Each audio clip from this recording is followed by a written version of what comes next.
things on the school is automated scoreboard? Okay, because that's what. Yeah. That program, that's what we use. That's what most colleges use. Automated scoreboard. But it takes a crew of like 3 or 4 people calling out down tackles. Opportunity to nurture Shelby Farms ECS. They are selling commissary barbecue packs. Providing 7 cent tip tonight. If you order one of your packs online, you can pick up your certificate this evening. Look good. Nurture Shelby Farms ECS. Purchasing a commissary barbecue 6-pack.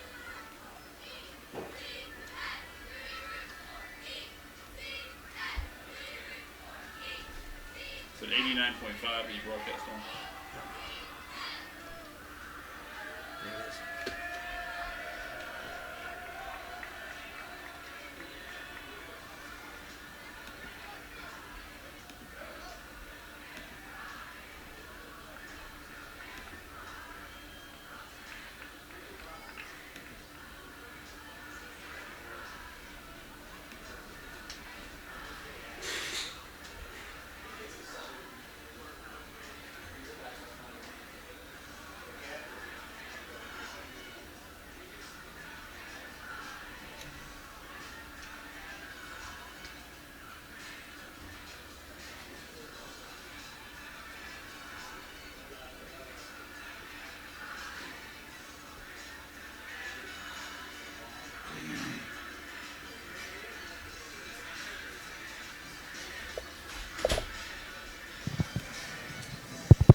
Good evening, Eagle fans. Thank you for joining us. We're live tonight in Cordova, Tennessee on the campus of ECS at Legends Field as our 1-0 Eagles take on the SBA Eagles. St. Benedict at Auburndale. Great night of football.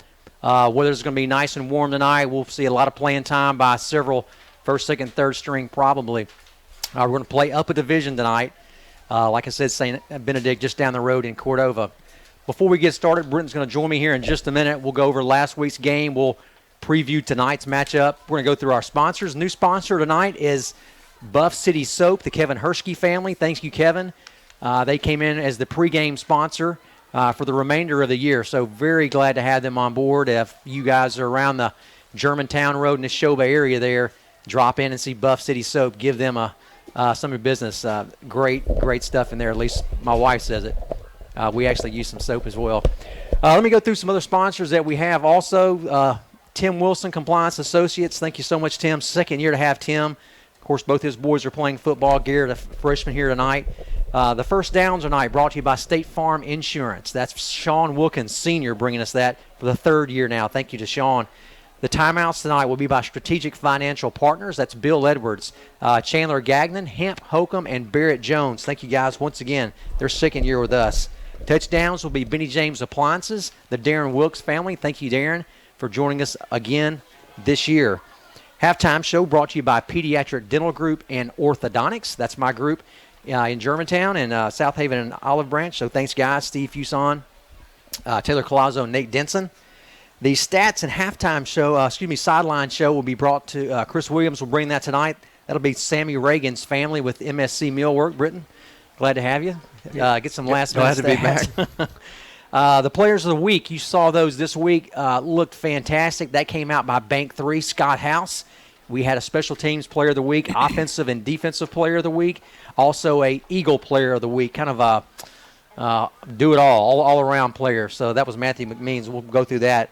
Also the Coach Adams show, which is just a couple little blurbs that we do during the week to sit down with him as a review of the previous week and a review of the week and a preview of coming up. That's brought to you by Matt Stevens, his law group. I also like to thank Regal Pharma Lab, the Josh Regal family. Also Memphis Children's Clinic, our very own Jake Vargo, his family here. So thank you to Jake and to the Regals. So, partner. Good job. Yeah. You bet. Good to be back for week 2. Yeah. Worked out some of the jitters from the first week. So you want to review last week's victory? That's right. Well, we came in with a 30-6 victory over CPA. They came to our place, the defending state champions, as we made that known. But we came out of here, who knows? It was surprising that we were able to handle them as well as we did. As you look at the stats and you review that, why don't you shed a little light on that? Maybe not as one-sided as you would think from the scoreboard. Yeah, it really wasn't. When I was a little surprised when I went back and looked at the stats that in total offense, the Eagles put up 371. CPA put up 240 yards. Number of plays, though, 48 plays by them, 50 by us. Time of possession was very similar as well, 25 minutes and 22, 23, almost 26 minutes for us, 23 minutes for them. And so when you looked at passing yards, they had 77, we had 70. But you and I talked about it. This game came down to the running game, and the Eagles picked up 301 yards rushing. So out of the 371, 301 yards rushing. That obviously was a big success for us. And those yards came both from Jalen with 150 yards and Matthew McMeans with 135 yards. Yeah. So really, Coach talked about it. He really expected Coach Adams to have about the same kind of output from both those guys. Really glad he had 2 starting running backs on this team, and he does. And it was proven last week. Both McMeans and Jalen put the ball in the end zone. The first touchdown was a Hatcher to Will Arthur pass, a 5-yard touchdown. And then you had the second touchdown was a 7-yard run by McMeans. We had a field goal going in from Evan, our new our new kicker. Well, I was going to say the special teams were special. That kind of broke their back last Friday night. That got us rolling. Right. The fake punt, So along with the rushing, we won the special teams, and that led to kind of a domino effect down the road. You're right. It came down to rushing, and it came down to turnovers. Yep. And when you play a good team, it doesn't matter. Both those teams, CPA, great school, a bigger school than ECS, more players to choose from, great storied Ingle Martin coach, played at NBA in Nashville, well known. So you got a great coach, a great program, a lot of athletes to choose from. Winning the turnover battle is extremely important, and the kicking game, but we did win the turnover battle. That's right. And thankfully, it showed up with the kicking game. We had two kicks in the end zone for touchbacks. Only one kick, that first kick that went out of bounds. One of them, the guy caught it and hit the pylon. That's it right. almost looked like they went out of bounds at the 1 yard line. So the kicking game was great last week. Defense pursued really well. Coach Adams talked about their defense pursued really well last week. CPA's did. And so it's going to be really important for us to secure the ball, and we did. So we touched on the first half. We went into the half 17-0. Those first two touchdowns, and then that field goal by Evan, and then the third quarter. So the first quarter there was no score. That was all the 17 points in the second quarter. Third quarter, Jalen broke free for a great-looking 43-yard run. Jalen had a couple of great-looking runs where you could see his moves, and he showed those off, and they paid off for the Eagles. So we had a 43-yard run for a touchdown. Eagles went up at the third quarter 23-0. And then the fourth quarter, another Hatcher touchdown to Carson Gagnon, 29 yards. That was where we picked up our 30 points. Yeah. Of course, CPA scored late in the game for a 30-6. They missed the PAT. So 30-6. I was really pleased with how well we played, both offensively and defensively. Yeah. Our kind of questions coming in, we said, what's the offensive line going to be like? The defensive line, quarterback play. Hatcher had an unbelievable night, just did what he needed to do, didn't try to do too much, got the ball to the playmakers, did well. The offensive line came together. I mean, you've got Harsup, you've got Pennington, you've got Carlton Webster on the right side. Coot filled in nicely, Preston Daniel. Barnett played well. Just a lot of guys, a lot of substitutions that went on. Defensive line, boy, Coot played a heck of a game at nose guard. Pennington at the tackle, Hartsuff at a tackle. Tingley at center played well. So a lot of guys just stepped up. Like we said, they've got to step up this year and play like a junior, play like a senior, and they did. And just all the questions we had really were answered. So if we can continue to grow on that, coaches continue to coach, then I expect to see more of that tonight, and hopefully get some. The coach mentioned today during our little talk, building depth, core group of guys. He's working, and he feels like he can kind of see his core group of guys. He's looking for depth. He got a lot of depth, played a lot of guys last Friday night, and then we just got to do what we need to do, what we're responsible for. We can't let them determine anything. Watch turnovers and just us play their game, and the rest will take care of itself. Yeah, I'm. So when we look at St. Benedict in preview, they did not have a good week last week against Senatobia. Senatobia, a bigger, more powerful school. It showed up 41-0 in the score. St. Benedict SBA was just not able to get anything going offensively. So they lost the opening kickoff. I can't remember if they lost it on the kickoff or the first play, but Senatobia scored the second play. They lost it. It was just kind of a downhill deal. It's hard when a team gets up quick like that, and especially if you're playing a bigger, better team. It's hard to recover. The Eagles have more players on the sidelines tonight than St. Benedict does. So even though St. Benedict's in a bigger division because it's a bigger school. Right.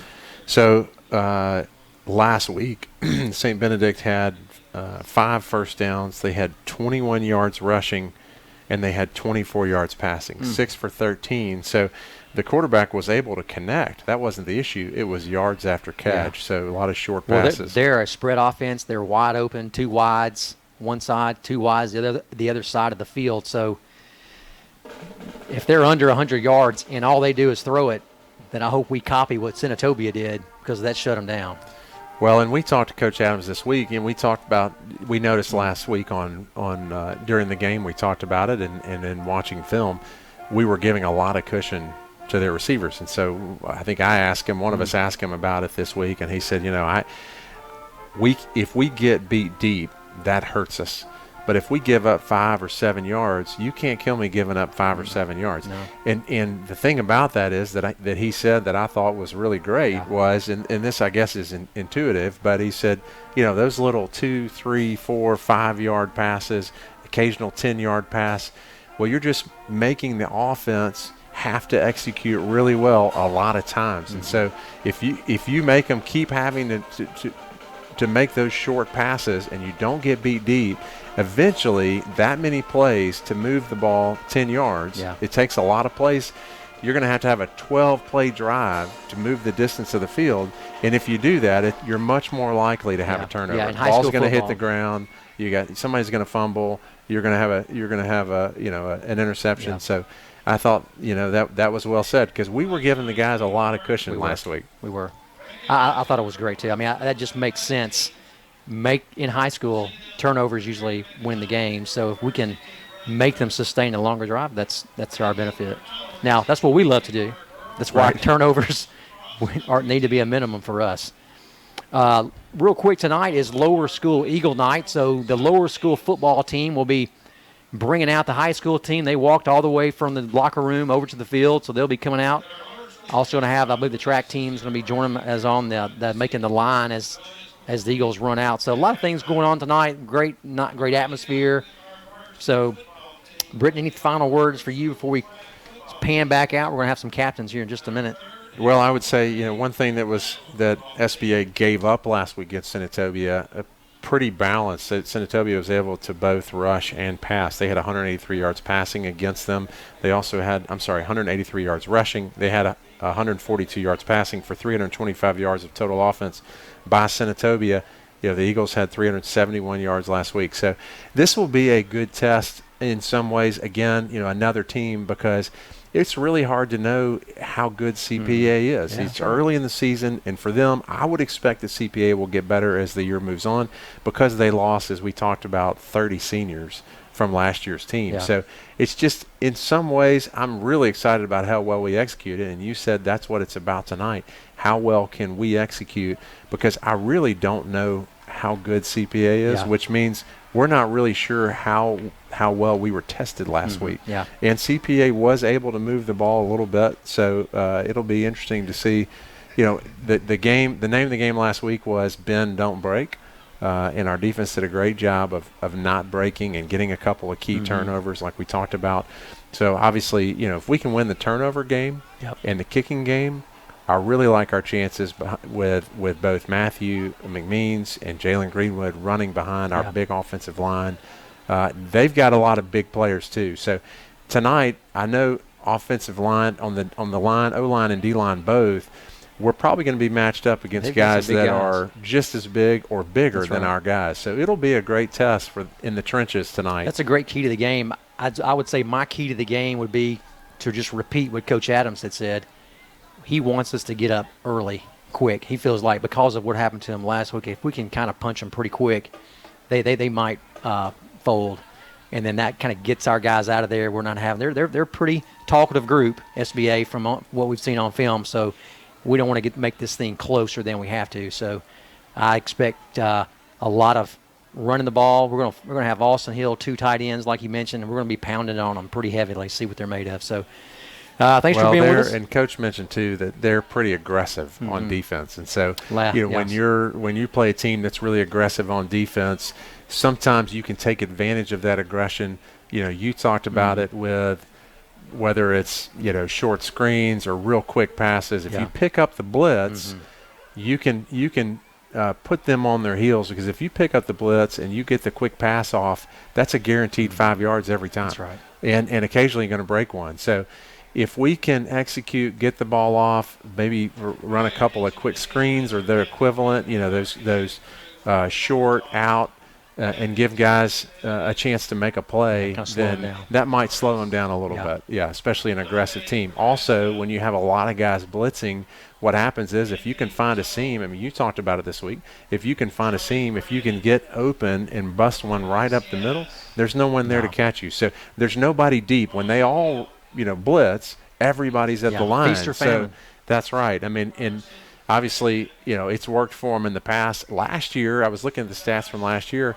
This team did really well. I mean, when you look at their statistics, I don't have them up here with me. I have them over there at the desk. But when you look at what they did last year, their statistics offensively were pretty comparable to ours. So this is a team that, coaching-wise, the coaches are able to coach them to get it done. The question is, do they have the personnel? Yeah. And we're about to find out. Great. All right, Mike Stoker's with us on the camera tonight. Chris Williams will be on the stats, so we'll have more updated stats as well.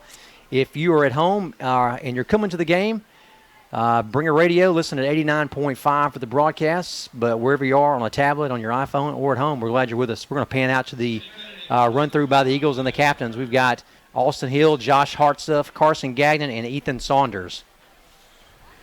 Yeah, Clayton, we have, as you talked about, our new pregame sponsor. So thanks to Buff City Soap. That is Kevin Hertzke. Hertzke was a guy that was on campus when I was here, a little bit older than me. We go to church together. And, people just swear by this soap. I asked my wife, I said, what's so special about that soap? As she was putting the Buff City soap into the washing machine last night, washing clothes, I said, what's so special about that soap? And she said, it works great, and it's all natural. So that's what, listen, I didn't know. We've got the same thing. We bought that. I've got this beast soap that I need, and so it's actually, because you're a beast. Yeah, I need to be. But it is good. Buff City soap. We have enjoyed it for sure. We're going to bring out the ECS Eagles, look for the lower school Eagle football team as well. 2:33 before this game gets kicked off. They're the little Eagles bringing them out, man. They're fired up. Look at them. What a highlight. Hey, there's the future right there. What a highlight for them tonight. We got some guys going down. I saw some little Eagles take a tumble. Here come the little Eagle cheerleaders as well. Our high school girls bringing them out.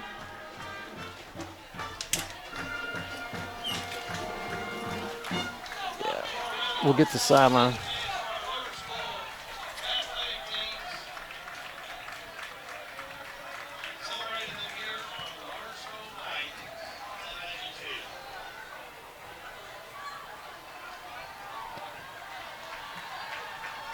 Get a little view there of your Eagles as they go out. The Eagles will be kicking off. Actually, they will be returning the ball. We'll kick off the second half.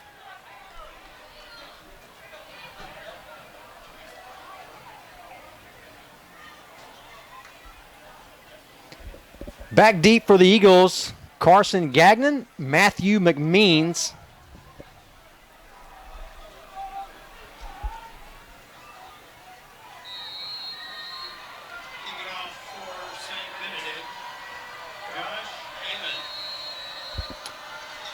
SBA kicking south. McMeans will Gagnon will take this on our 5.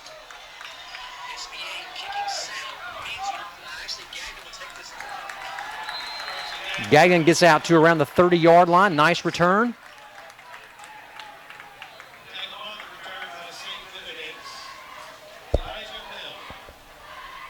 Sorry, Clayton, I'm working on our replay camera. So right. I missed some of that. Our replay monitor. Jacob Hatcher is going to bring the guys out. Gagnon, the bottom of your screen. Will Arthur, number 14, at the top. This side, we've got Preston Daniel, Pennington, Hartsuff, Tingley, your center, Webster, and Coote. We're going to flip Daniel right up the gut. McMeans, he'll pick up 4 on the, probably 3 on the play.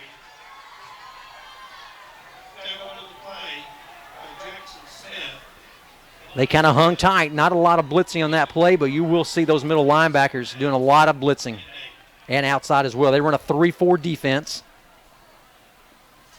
Well, number 62, Charlie Brandon, that's a big boy right there.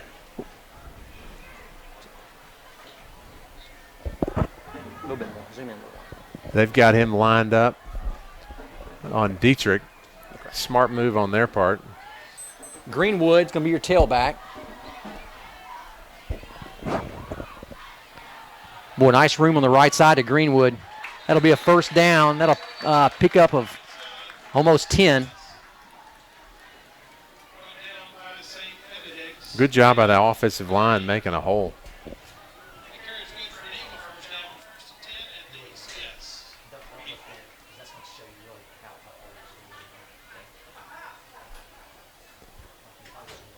Hatcher brings the play in.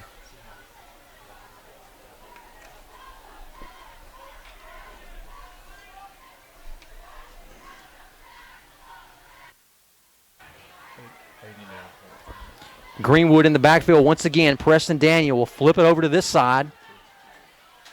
Third straight run. Greenwood met in the backfield. That'll be about a 3-yard loss. They brought both middle linebackers that time. Couldn't quite pick those guys up.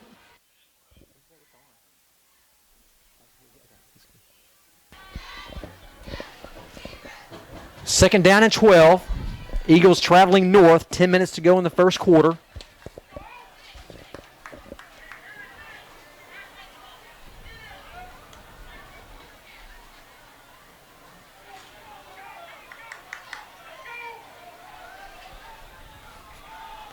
Arthur, bottom of your screen. Gagnon up top. Hill in the backfield. Boy, looking deep for Gagnon. Boy, what a great catch. A little underthrown. Great athletic play by Gagnon for the 6 points.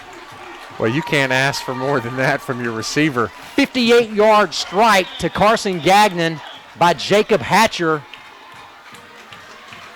Britton, exactly what Coach Adams said. He wanted to jump on him early. Boy, what a great catch. Wasn't that unbelievable? Gagnon went up over the receiver. He was well covered. The receiver was in the right place. Kick is up, and it is good.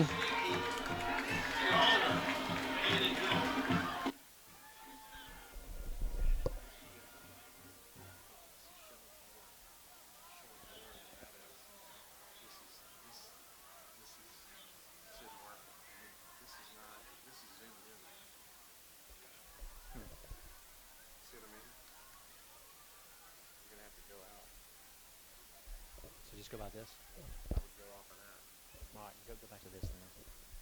Not sure what the deal is. All right, so zoom back out. Sorry, we're having trouble with our camera. It's zoomed in tighter than it says it is. So I'm not sure. We're working on that.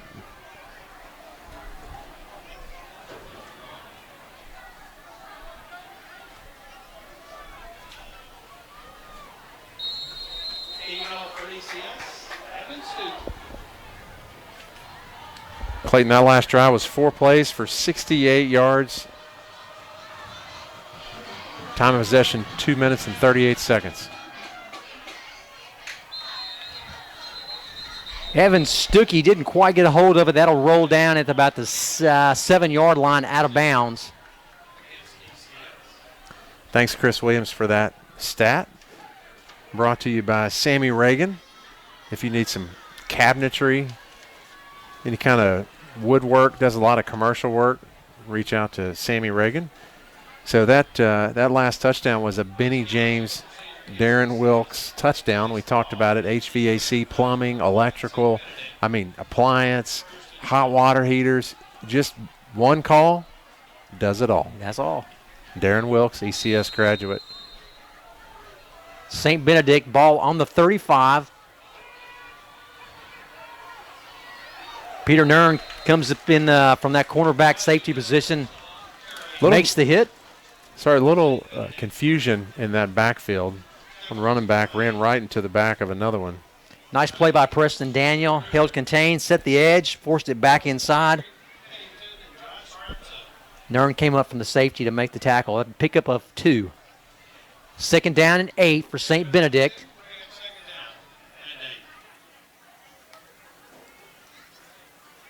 Boy, Dietrich Pennington just swallowed him up. Well, that's going to be a 4-yard loss. I tell you what, that's going to be a long night. If Dietrich's able to penetrate the backfield like that, Well, it is going to be a long night. He went completely untouched, so he's thinking, usually when you don't get touched, you're thinking somebody's about to trap you. Right, it's a trap. Blindside. That's a trick. Yeah, that's right. But no one touched him, and he just swallowed him. Hey, look, if those linemen get through too quick and too easy, it's a screen. It wasn't that time. It was a running play, and Dietrich was there. 3rd down and 11. Boy, Will Arthur with the pick. Nice play by Arthur. He'll bring it back to the Eagle 38-yard line. Boy, 2 big plays, Britton, offensively and defensively. That ball went right to Will Arthur. I'm not exactly sure. I guess he overthrew his man. I'm going to watch the replay. He overthrew a man in the flats about 6 yards deep by about 2 yards. It was intended for Kai Norris, number 4. Quite a bit over his head. Had some pretty good pressure on him. Yeah, Clayton, on that last play, I noticed our defensive secondary were all in position. They did a good job getting in their position, staying home with us right where we wanted Will Arthur to be, and it paid off for the Eagles. Boy, Greenwood breaks free from those linebackers that blitz. Just couldn't quite get to the corner. Nice play by number 11, Dante Carrasco. Clayton, that's the kind of speed that gets you 5 yards when you should have had a tackle for a 1-yard loss. Man. Makes something out of nothing. I mean, as soon as he hits the line, he's met with 2 guys about 1.5 yards deep in the backfield, scampers to the left side and picks up about 6 yards. That's a net of about 8 yards from the first contact.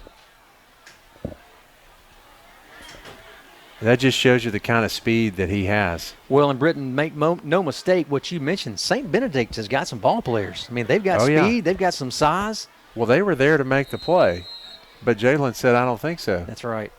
2nd down and 5. Greenwood in the back. Hill at fullback. Gagnon this side. Going to go a little bit of motion. Little play-action pass.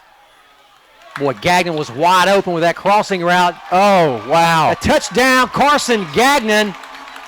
Flag in the background. Looks like a personal foul, hopefully, on Hatcher. So hopefully we'll keep that touchdown.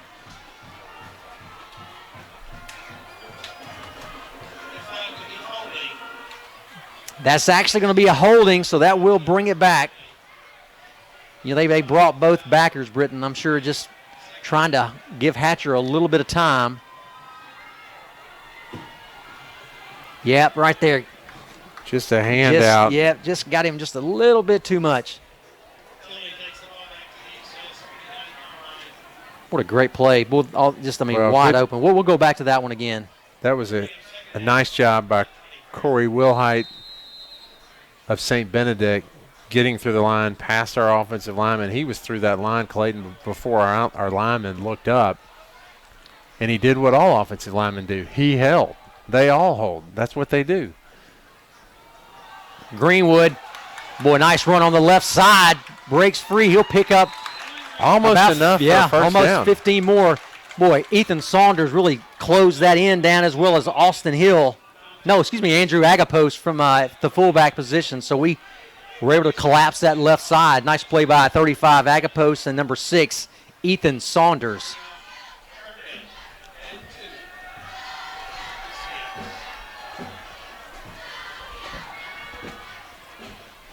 Hatcher bringing in the play. 3rd and 2 for the Eagles on their St. Benedict 30-yard line. 2 tight end. McMeans met right in the backfield. Boy, I think he may have enough for the first down. It was a great run by Matthew McMeans. He drug a guy about 3 yards. Yeah, it was. Enough for a first down. They're not even going to measure that. Great second effort by McMeans. That was all Matthew McMeans right there. If you're in the stadium with us tonight, listening on 89.5, welcome to the broadcast.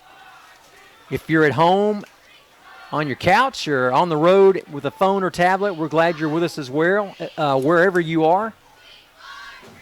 1st and 10, ball on the 27-8 line. Hatcher looking to pass, looking for Gagnon again. Well, they like that Gagnon. Touchdown, Carson Gagnon. Wow. Wow. What a catch. That's a big-time catch. I mean, Gagnon just was a laser beam kind of seeking that pass, a little bit underthrown. Unbelievable. Hatcher let him probably a little bit too much to the inside, and Gagnon laid out. Boy, what a great play. You know, they like that. Obviously, they like that pass. They see something there. That's the third. You know, that's the third completion to Gagnon. That's Obviously, right. one of them called back with the hold. Second on the same side of the field.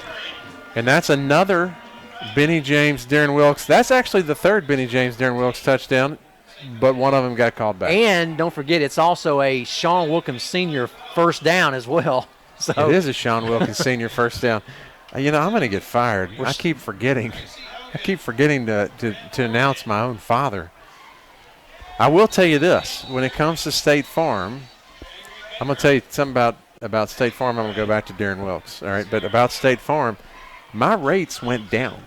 My auto rate went down. So if you want to get a quote, call 388-4944. For every quote that he gets from this broadcast, he'll donate $10 more on top of the advertising they've already done to ECS.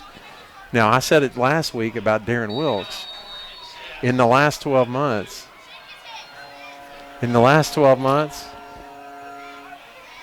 I'm going to wait. You go ahead. Number 5, James Randall takes the kickoff. Just barely gets across the 20-yard line. That's a Tim Wilson Compliance Associates kickoff and kickoff Brought down return. by Andrew Agapos. Great play. I thought he was going to get around Andrew, and he didn't. I said it, Darren Wilkes they've done hot water heater, dishwasher, 5-ton AC unit. I mean, they've done it all. So a ceiling fan, whatever you need.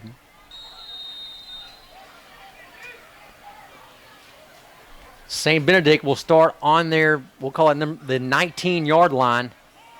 Quick handoff up the middle. Agapos is going to wrap him up. Daniel will follow suit. They'll ride him to the ground.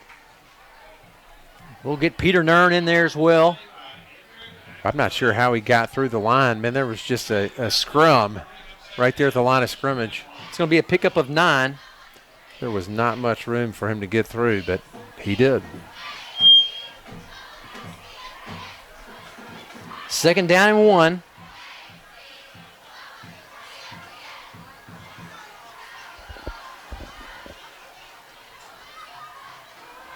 Hand off the left side.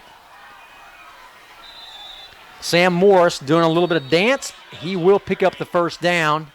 Well, we had initial contact, had him behind the line of scrimmage. Not enough for the first down, but good second effort on his part to pick up a couple of yards.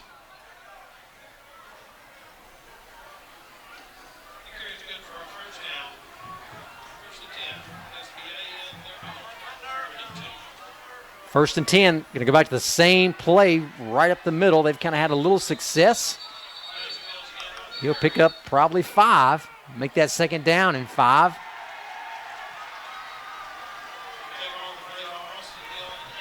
Well, they've got a couple of big offensive linemen, and they're taking advantage of that.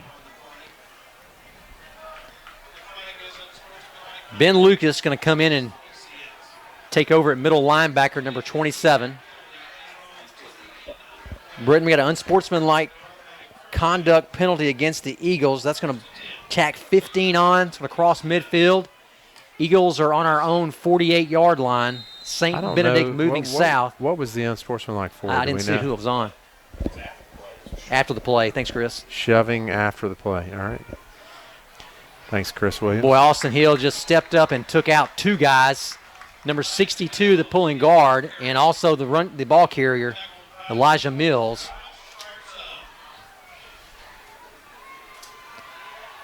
Pickup of 1 on the play, 2nd down and 9.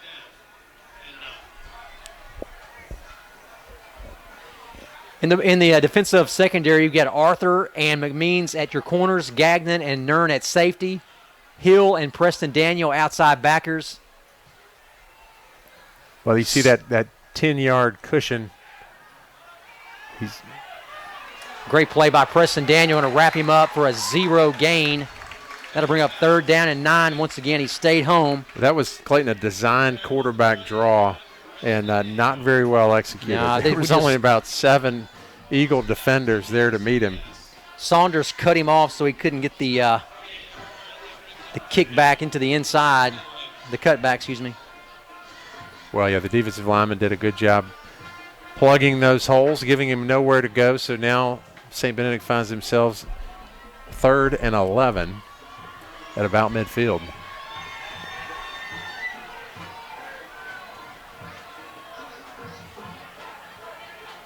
All right, St. Benedict, wide open offense. They're going to definitely put the ball in the air and see who they go after. Little post right across the middle. McMeans with the pick. Ball overthrown. McMean will bring that down at our 20-yard line, so that's the 2nd turnover of the night. Well, he threw right into double coverage, or arguably triple coverage. And, typically when you do that, we had a safety over the top right there. Typically when you do that, it doesn't end well. Now, it looked like when he just came out of his break, he had an opening to get the ball in. He just waited too late to throw it. I don't know. Gagnon was on him quick, though. Just like you said, he just wasn't open. All right, we're going to bring Jack Stevens and Matthew Pennington to the bottom of the screen. We're going to flip Austin Hill and Preston Daniels to this side. We'll see which way we run. Boy, Greenwood, what a hole. I know which way we're running. Great play by Daniel. I know which way we're running because there's about 5 guys on the other side of the hash mark. Great block by Preston Daniel to kind of shore that up. Great play. Jack Stevens, great block. Matthew Pennington. The good blocking downfield by the Eagles. Well, we talked about it last week. You give Jalen just a little bit of room, and he's so quick that he's going to pick up some yards. Jalen, we talked about it, an AAU national competitor. He is a legitimate tailback. Is probably as good will grow into, certainly the older he gets, one of the best tailbacks in this city. Tried to get outside, wanted to get behind, wanted to get over behind Austin Hill on that right side and kind of stretch it to the wide side of the field, but just met in the backfield too early. Well, that left linebacker blitzed right into his hole, so good play call by St. Benedict. SBA, we can call him. Yep, that's right. I'm going to get tired of saying St. Benedict all night. 2nd down, 11. It was Auburndale when I went to school here. It was Auburndale, and then they changed it to St. Benedict at Auburndale just to make it a tad bit more confusing. Stevens,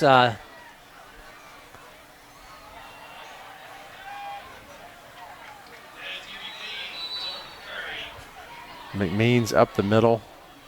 He picked up about 4 yards. Well, we're up 14-0. First quarter, 1 minute and counting. Now St. Benedict Britton is saying, okay, we're going to stop the run. You may beat us in the air, but you're not going to run on us. Well, I think we are going to beat them in the air since we scored 3 touchdowns in the air, one of which got called back for holding. That's their game plan, is they want to stop us. So I expect at some point Coach Adams will put the ball back in the air, and here we go right here. Hatcher's going to roll out. Just a little bit underthrown. Tried to get that to Nern. Got out of his hands really good. Got rid of it early. Just couldn't quite connect. That'll bring up 4th down. I mean, Clayton, you're a former All-State quarterback. Let's talk about that. But talk about how hard that is, rolling out and throwing at the same time. It's not as easy as it looks. No, what I liked was that he got rid of the ball early. A lot of times you have a tendency to wait, and then by the time you do throw it, you don't give the receiver a chance to do something with it. So really like the way he got rid of the ball.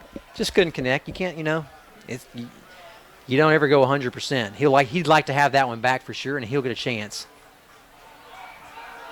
Gagnon's going to kick this one down. It'll bounce on the 22-yard line, but get a great eagle roll down to the 19 of St. Benedict. 19 seconds to go in this quarter. We'll get one play off, and then we'll flip the field.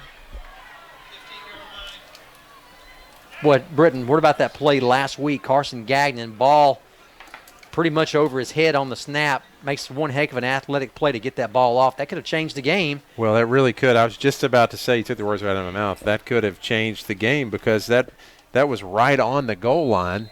And if they had been successful blocking that, they might have scored actually right then. If not, certainly they would have been inside the 10-yard line. We talk about things being a game changer. That was a game changer.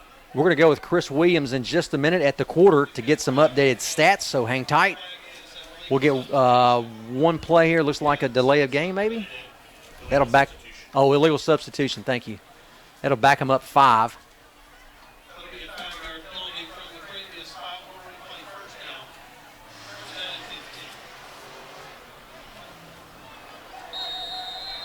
First down, 15.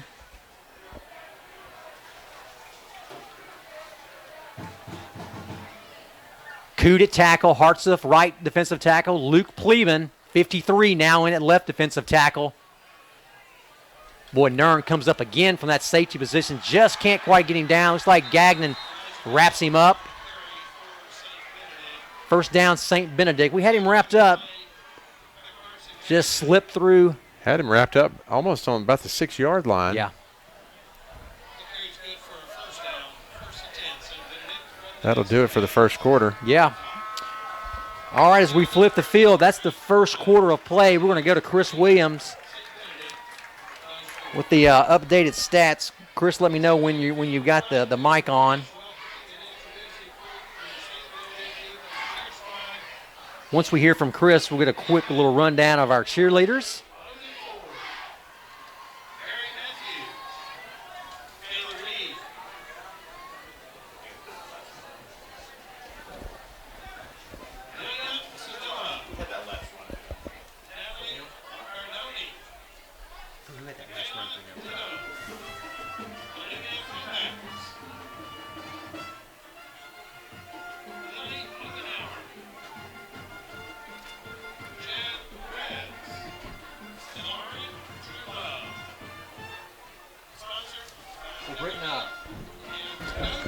As we're waiting on Chris to join us, I would say 14-0.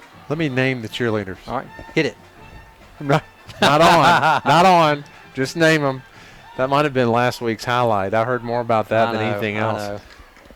Sydney Jackson, Sarah Regal, Claire Colley, Lane Dawson, Mia Floriani, Mary Rowland, Evelyn Vanderswag, Eva Daughtry, Meg Williams, Taylor Aaron, Tierra Allen, Hannah Benson, Kerrigan Childress, Savannah Coombs, Akira Jones, Kate Learned, Casey Long, and Addison Whitehorn. All right. Chris, you on?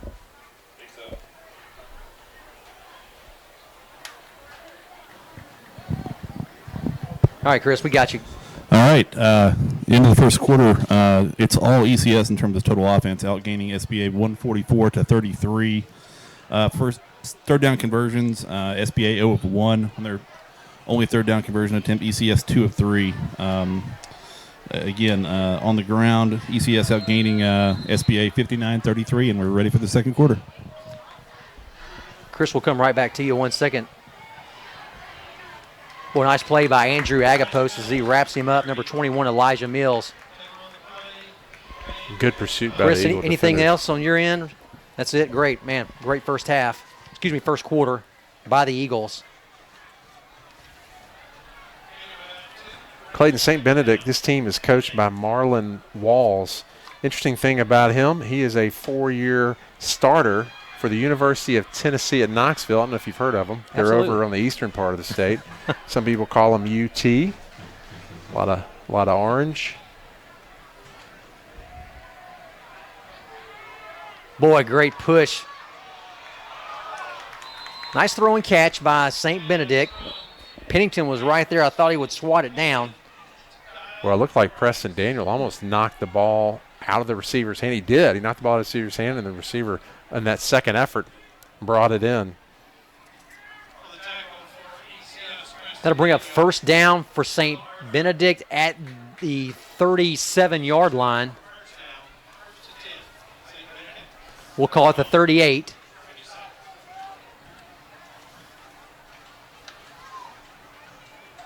Boy, great play. Austin Hill strung it out. He breaks free.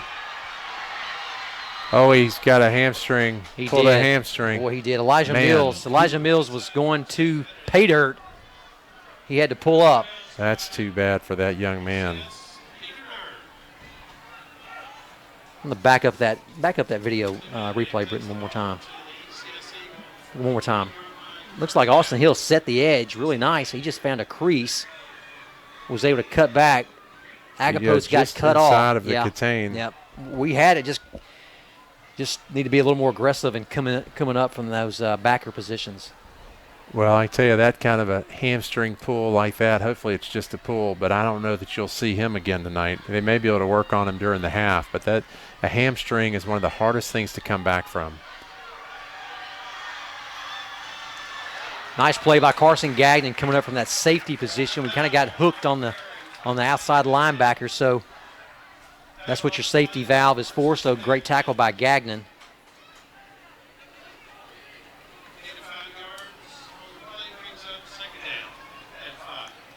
Second down and 5 for SBA. It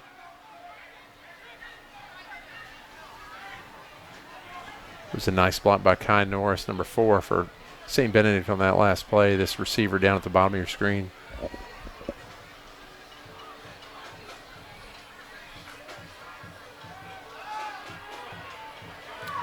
St. Benedict going to go nowhere. Josh Hartsuff wraps him up. Luke Cleveland's there. Carlton Webster's there. That's going to be a loss of, probably 7 on the play. That'll bring it third down and 13. Well, watching the replay, Clayton, that was just pure will. Just the way Hartsuff came around the end, had a big offensive lineman on him. He just came around him and said, I'm not going to be denied. Boy, great play by Hartsuff. Hartsuff, a senior this year. He used Big his 5'11", speed. 265-pound senior. Well, he's going against the offensive lineman. It's quite a bit bigger than him, so he's got to use his speed, and that's what he's doing. Boy, nice play. Nice breakup by Matthew McMeans. Preston Daniel was in hot pursuit. You know, I wouldn't want Preston Daniel coming at me if I was a high school quarterback. Boy, that guy just got run over by him. Fourth down, let's see. St. Benedict looks to go back in offensive formation. Well, they were, I think, 0 for 9 last week on third down conversions. They went for it 9 times. 1 for 3 on fourth down conversions last week against Senatobia.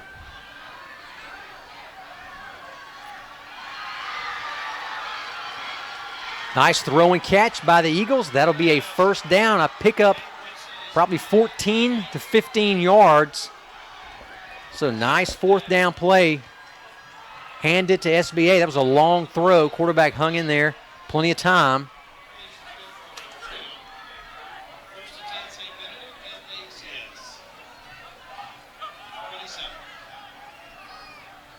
Ball on the 27-yard line of the Eagles. 8:37 to play in this second quarter.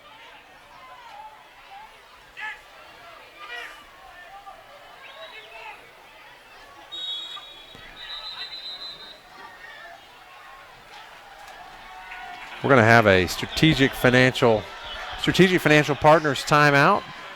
Bill Edwards, Hamp Holcomb, Chandler Gagnon, Barrett Jones for your financial planning, wealth management. I've met with those guys. I've got some life insurance with those guys as well. Really like their approach. All ECS graduates, and of course Hamp Holcomb's kids, ECS graduates, and I call Hamp a professional dad because he's in a team. Those guys are one team. They work together. I love working with teams because you get the benefit of the collective wisdom guys are gonna be strong in different areas, and so when they get together, together they can come up hopefully with the best ideas and for whatever your wealth management needs are.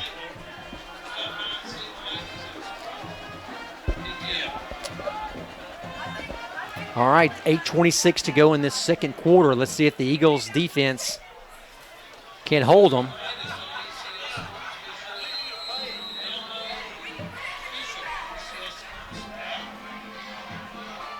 We're going to get a blitz on that one side. Saunders, well, great play by Preston Daniel. Wraps him up, pickup of maybe one. He'll go out of bounds.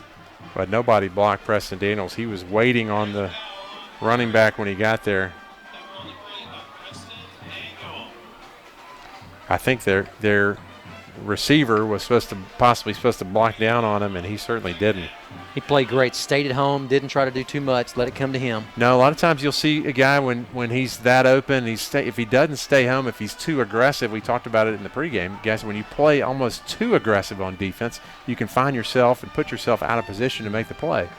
And trust me, that is a temptation. Everybody wants to be the hero, but everybody has to do their job. Coaches harp on that all the time. Just do your job. Be a pickup of probably 3 or 4 by Jalen Powell around the right side. Britton, you were talking about that, being an outside linebacker yourself at the University of Memphis. What's your one responsibility as an outside backer? Do you close down going towards the line? Do you string it out? What's your first rule? It depends, right? It depends on, what defense you're in and frankly, what your job is. We blitzed a lot, so a lot of times I was coming off the end. One of my favorite was coming off the end untouched at Knoxville at Neyland Stadium and being able to make a sack, which didn't happen much for me. I'll go ahead and add that. But, it's a lot, touchdown St. Benedict. Boy, great throw and catch. Kai Norris. That's their first touchdown of the season.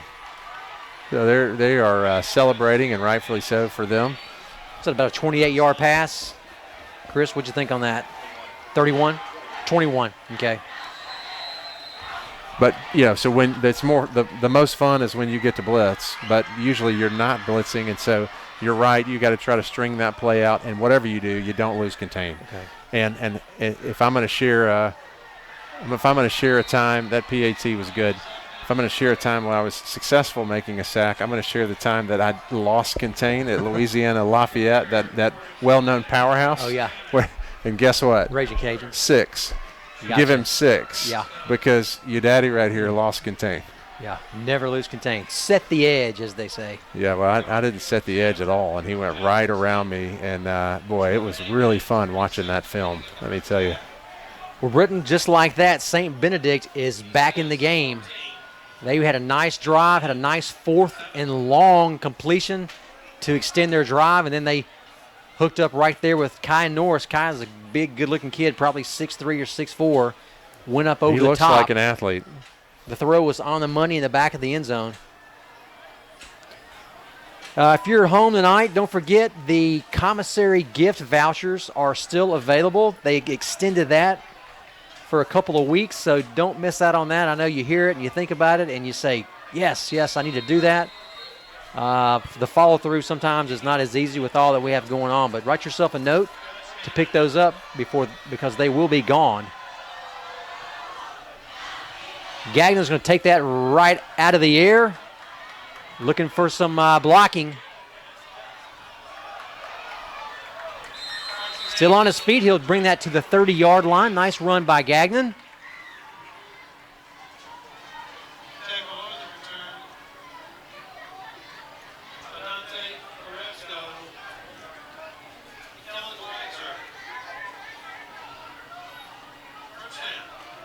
All right, we're going to give Josh Hartsuff a break at that left side. He's been playing tough on defense. Luke Pleben will be left guard, number 53. Pennington, left tackle, 77. Webster, right guard. Blake Barnett, right tackle. Preston Daniel right by him. Ben Lucas, your fullback. Greenwood in the backfield, hit early. Pickup of maybe 1, maybe 2. Second down and 8. Well, St. Benedict's got a little momentum here. They just scored their first touchdown of the season. strung together a couple of nice offensive plays. So the momentum really favors them. It'd be key. It'd be great for the Eagles here to pick up a first down and reestablish the run. We'll call this play and we'll talk for a second kind of what they're doing on that defensive line. We're going to bring Ben Lucas and Preston Daniel, flip them over to that left side. Stretch play to Greenwood off the left side. He has some room. He turns it on. He could go all the way, Britton, to the 35, the 30, He's down gone. to the 20, to the 10. Touchdown, Jalen Greenwood. My goodness, he shifted gears. I mean, he went from 0 to 40 quickly. That's a 67-yard. We'll call it 67. 67-yard Benny Wow. James touchdown. Well, that's the play that Coach Adams said he wanted to do. Flip that tight end and fullback to that left side. Preston Daniel got a great block. Lucas went down the field, picked up another great block. Lucas picked up a block 10 yards down the field. Well, that Lucas block is really what sprung him. Yeah. Jalen made the first guy miss. Coaches talk about that week in and week out as well. You got to make the first guy miss. That's right. And he did, and he got one good block downfield. You go back to what we talked about doing your job, right? Talk about it. Coaches harp on it. Everybody. Do your job. Everybody wants to be a hero, but if everybody will do their job, every play is designed to score. Every play is drawn up so that it will score if everybody does their job. Yes. Now, the defense has a little something to say about that. They don't want anybody to score, and so obviously it's hard for every single player to execute. But Jalen made the first guy miss. Great block by Lucas downfield, and 6 points. The point after is good by Evan Stuckey. That's a Tim Wilson Compliance Associates extra point. Also a Sean Wilkins senior first down. We'll pop Tim Wilson up here on the screen. Thank you to the Tim Wilson family for that. Here goes Stuckey. He's going to get that to the 1 yard line. That'll be a touchback for SBA. Well, SBA is fortunate because he fumbled that. The ball hit on about the 1 yard line. He fumbled that. He's lucky he was in the end zone when he picked up possession of it. Britton, on the run through these real quick. These sponsors, of course. Sure. So thanks, Clayton Floriani, Pediatric Dental Group and Orthodontics. Sean Wilkins, State Farm, 388-4944. Sammy Reagan, Commercial Cabinets. Darren Wilkes with Benny James. You got Josh and Summer Regal with Regal Pharmalab and Josh Varga with Memphis Children's Clinic. We'll come and right back. Scott House with Bank 3. I think we saw that logo pass through there quickly. First and 10 for St. Benedict. Quick handoff. Great play. Peter Nern once again coming up from that safety position to deny him. Britton, a thank you we said earlier to Buff City Soap, Kevin Hershke family.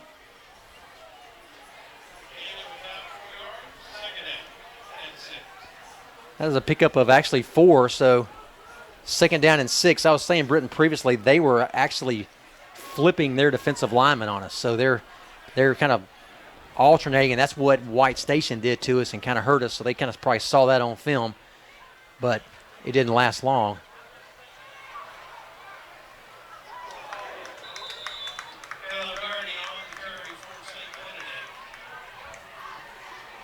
Well, Gagnon was there to try to clean that up, but there wasn't anything left to clean up.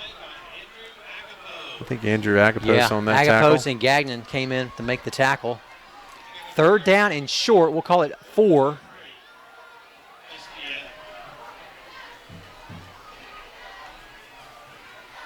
We've got 5:44 and counting to go in this first half.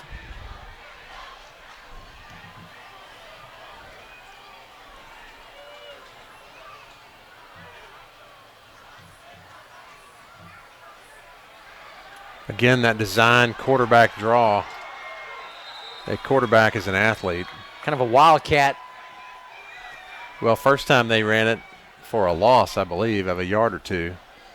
Nice play by Gagnon and Will Arthur to make the tackle, but not after they pick up a first down.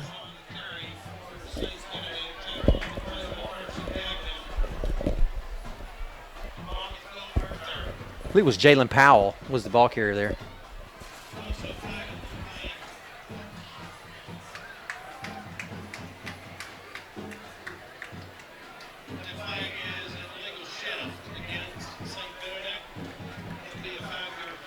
Actually, it was Elijah Mills.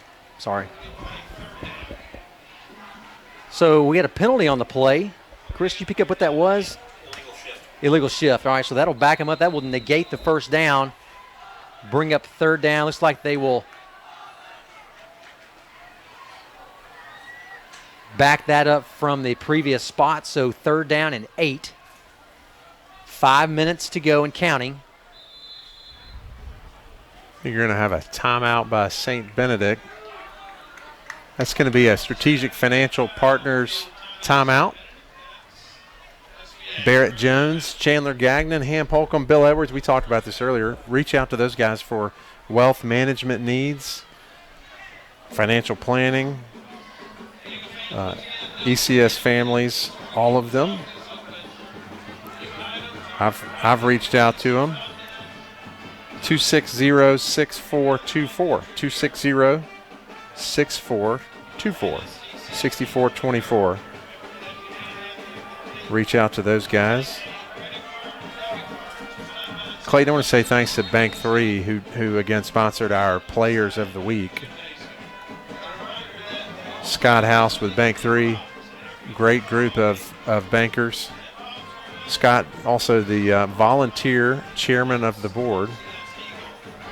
Also coaches middle school soccer, has been doing that for years. Had 2 daughters that graduated from here. So if you're looking for a bank, call Bank 3.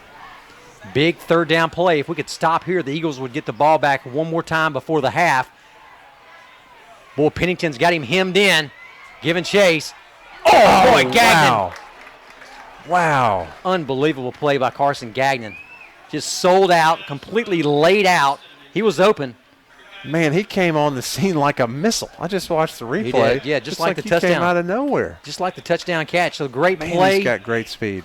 4:48. That'll stop the clock. Gagnon, Carson Gagnon will be back to receive. I don't think they're going for it on this 4th down. They converted on that last 4th and about 12. They were 1 for 3 on 4th down conversions last week. I mentioned it 0 for 9 on 3rd down conversions, but I don't think they're going for it down 21-7 from their own 21-yard line. That's going to be short. Gagnon will get the fair catch at the ECS 47-yard line. Well, I just can't tell you how impressed I was with Gagnon on that last play, how he shot in there like a missile. He looked good, didn't he? Man, almost had a chance at bringing down the ball.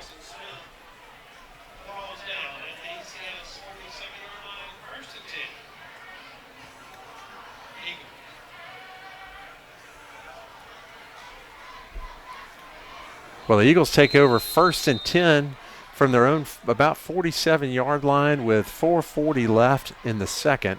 Great field position to start this drive. Greenwood off the right side. Boy, he'll still gain 3 on the play. Outside linebacker blitz. Great pickup by Ethan Saunders. If Saunders doesn't pick him up, it's a loss. Saunders got just enough of a block to give Jalen a second to get around that end.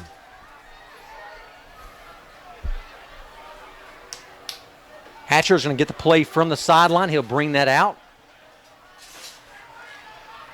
We're going to put Gagnon up top, Nern down at the bottom.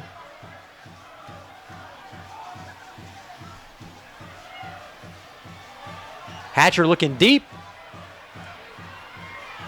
Into double coverage. St. Benedict's going to come up with that interception. He might go down the sideline, Britton.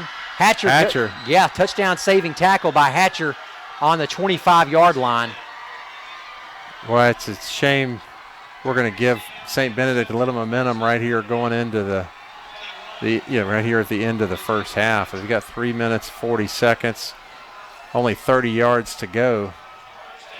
Just kind of threw a jump ball, anybody's ball, try to make something happen, but just too much. Double coverage, hard to get that in between those two guys. Well, Hatcher knew where he wanted to go, As soon as he snapped that ball, he was looking.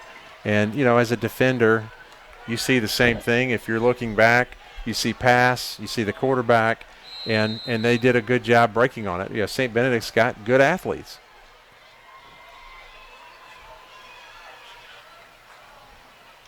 All right, St. Benedict going to put the ball back in the air, back to McMean's side. Oh. They're going to get a penalty on us. We actually never hit him. I'm not exactly sure. Our guys ran into each other. I didn't see us run into him.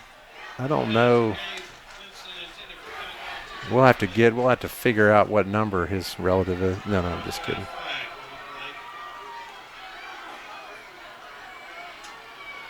It's just out of the camera angle. We couldn't quite pick it up. It was far down on the left. Tell you what, there's no doubt they are going after McMeans tonight. They hadn't really gone to the other side yet to Arthur, but they're going to go after McMeans several times. Well, Will had a pick. He had a pick last week, didn't he? Did he have a pick last week? Or that was tonight? Tonight. Did he have one last week as well?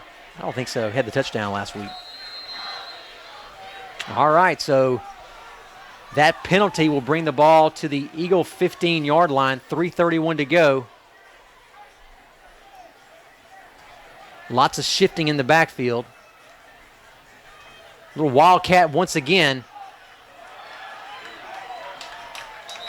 Ethan Saunders stood him up at the line. Yeah, Saunders was able to get a hold of him this time.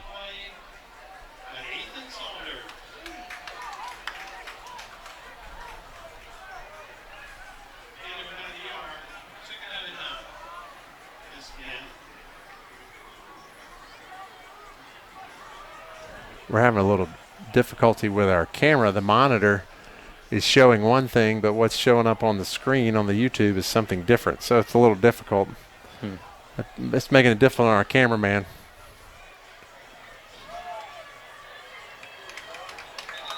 All right, we bear hugged him and wrapped him up that time. Hartsuff got a great push. Saunders was in there. Picks up a yard, 3rd down and 8. We've got 54. Hartsuff is down. Looks like someone may have fallen on him.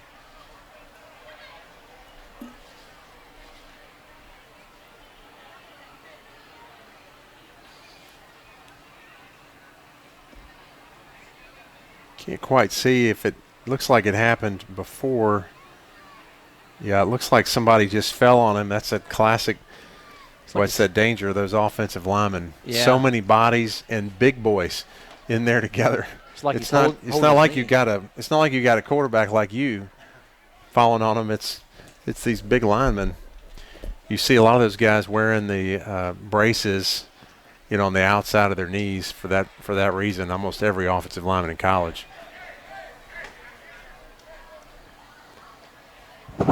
Well, hopefully he is okay. They are checking out his right knee, but they're going to get him up here pretty quickly.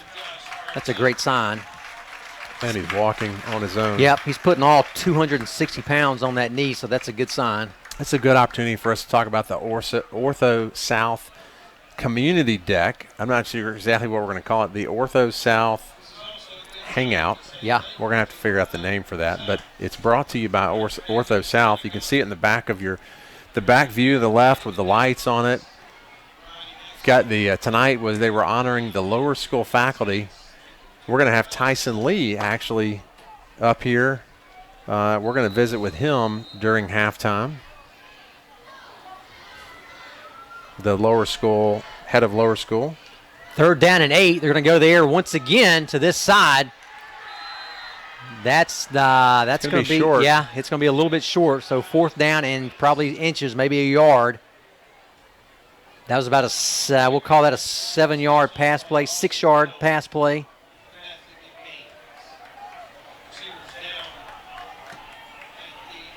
Nice throw and catch once again to the left side.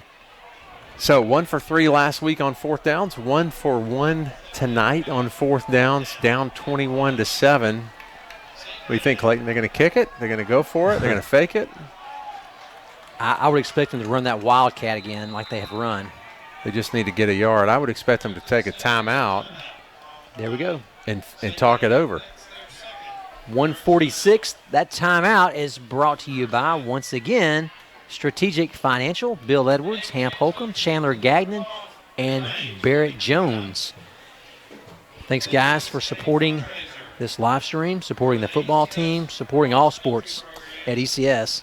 For wealth management, call them 260-6424. 260-6424. To reach that team led by Hamp Holcomb. Brittany, you spoke of Ortho South. Great time to mention Coach Dabbs. Yeah, Dabbs has been here for a long time. Big part of this community. Kids are in school here, so he is definitely he's all invested. in. Yeah, he's invested. More ways than one. Well, he does a good job, too. Great guy, helps us with whatever we need. It's nice to have him here on staff. All right, 146, SBA has the timeout. They're going to bring back a play. I expect some type of wildcat at the right side. The only problem they're going to have is that Austin Hill, number 4, is going to be waiting for him if they run to that side. Big play, minute 46 left, 4th and 1. Keep an eye on number 4, Austin Hill. Let's see what he does. Outside linebacker. Quarterback sneak. That's going to be a tough one. It is. You never know where they mark that ball. No, it's not going to be a touchdown, I can tell you that. No. We got a spot right here on the left side. Yeah, he's walking away. Well, that's going to be a first down and goal on the 2. So they did not blow a whistle. They allowed his forward progress to carry him down to the 2.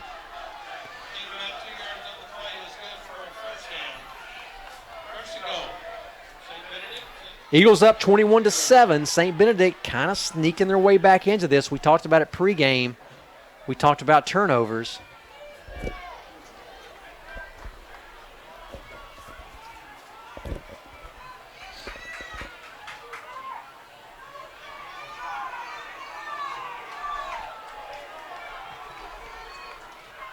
Gabe Winston was that ball carrier. Yeah, number 6, Gabe Winston. Not enough for the Boy, not enough to cross the line. He was right on it, wasn't he? And the clock's running. Who was that Britton carried that ball?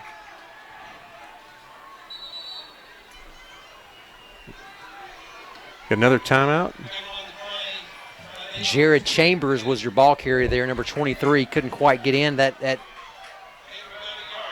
Tell you what, time is continuing to run. 30 seconds. They're going to get one more time. I'm sure they may try to spike this maybe. Maybe try this one play. If they don't get in, they'll spike it. We're going to bring everybody right here. He does not get it. Boy, he backed him up. Nice play. Austin Hill comes out of there flexing.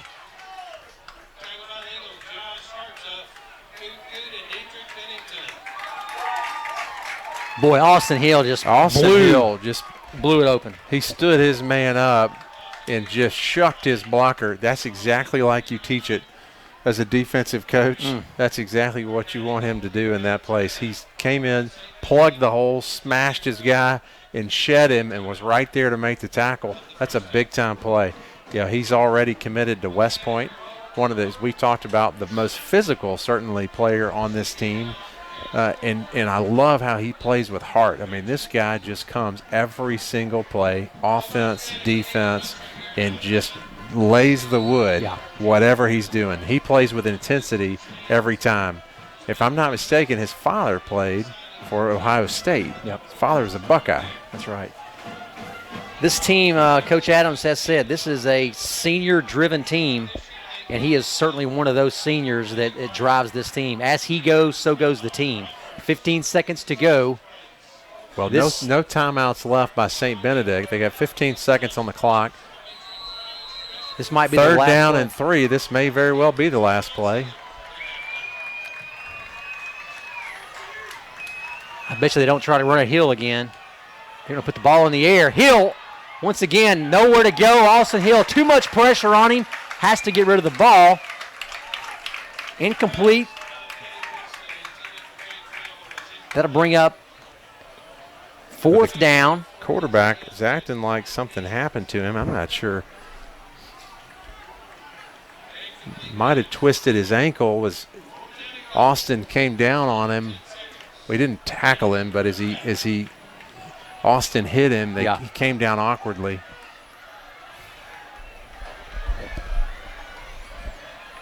Boy, this would be quite a defensive stand if the Eagles can hold. A big 4th down. We need to hold. St. Benedict gets the ball to start the second half, so we don't want to get the ball right back to them again. Oh, he's going to try to run here. Boy, he's not going to get it. Wow, what a play. Andrew Agapos comes up from that middle linebacker. Boy, he's got great speed. Just ran him down, and it was like, was that Nern mopped him up? No, McMeans came and mopped him up. Boy, big-time stop by the Eagle defense. How about that? Big-time stop. Well, let's take a knee and let's get to the locker room, make a few adjustments, and we'll get ready for... Take a knee. Let's go deep. I don't think we'll go deep right here. I think we'll go to the half. Let's go deep.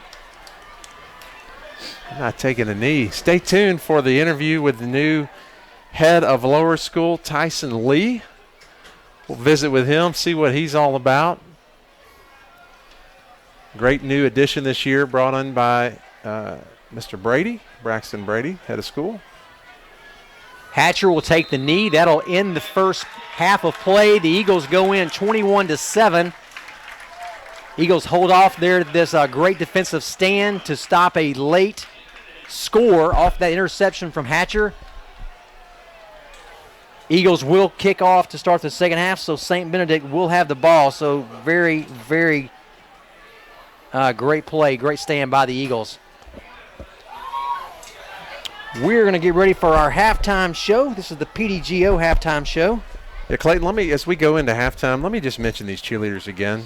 They do a great job supporting this team and getting the fans into it. We've got the Macon Mafia, as they call it, great group led by the students.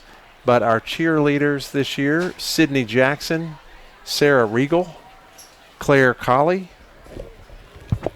Lane Dawson, Mia Floriani, Mary Rowland, Evelyn Vanderswag, Eva Daughtry, Meg Williams, Taylor Aaron, Tierra Allen, Hannah Benson, Kerrigan Childress, Savannah Coombs, Akira Jones, Kate Learned, Casey Long, and Addison Whitehorn. Those are your cheerleaders this year. They're out on the field now with the Little Eagles.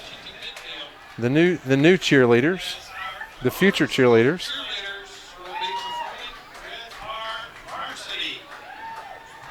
Tell you what, we may want to get these cheerleaders here. This may be worth getting, Britton.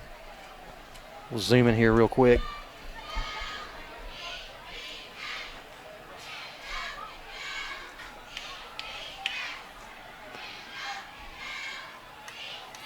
What a great night for those lower school cheerleaders and the varsity.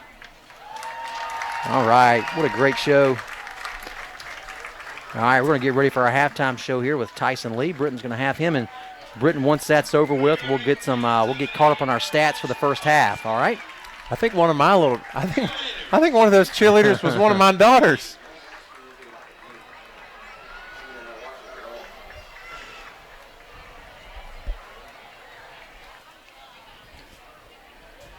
All right, we're going to move over to the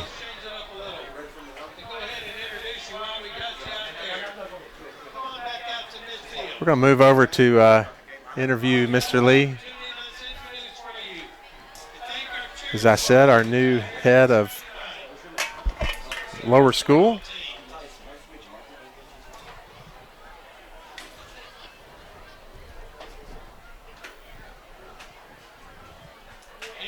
Tyson, come on back up against the wall here. All the way over. All right. Let me know when you're. We just got him with a bite, so we'll let you eat for a second.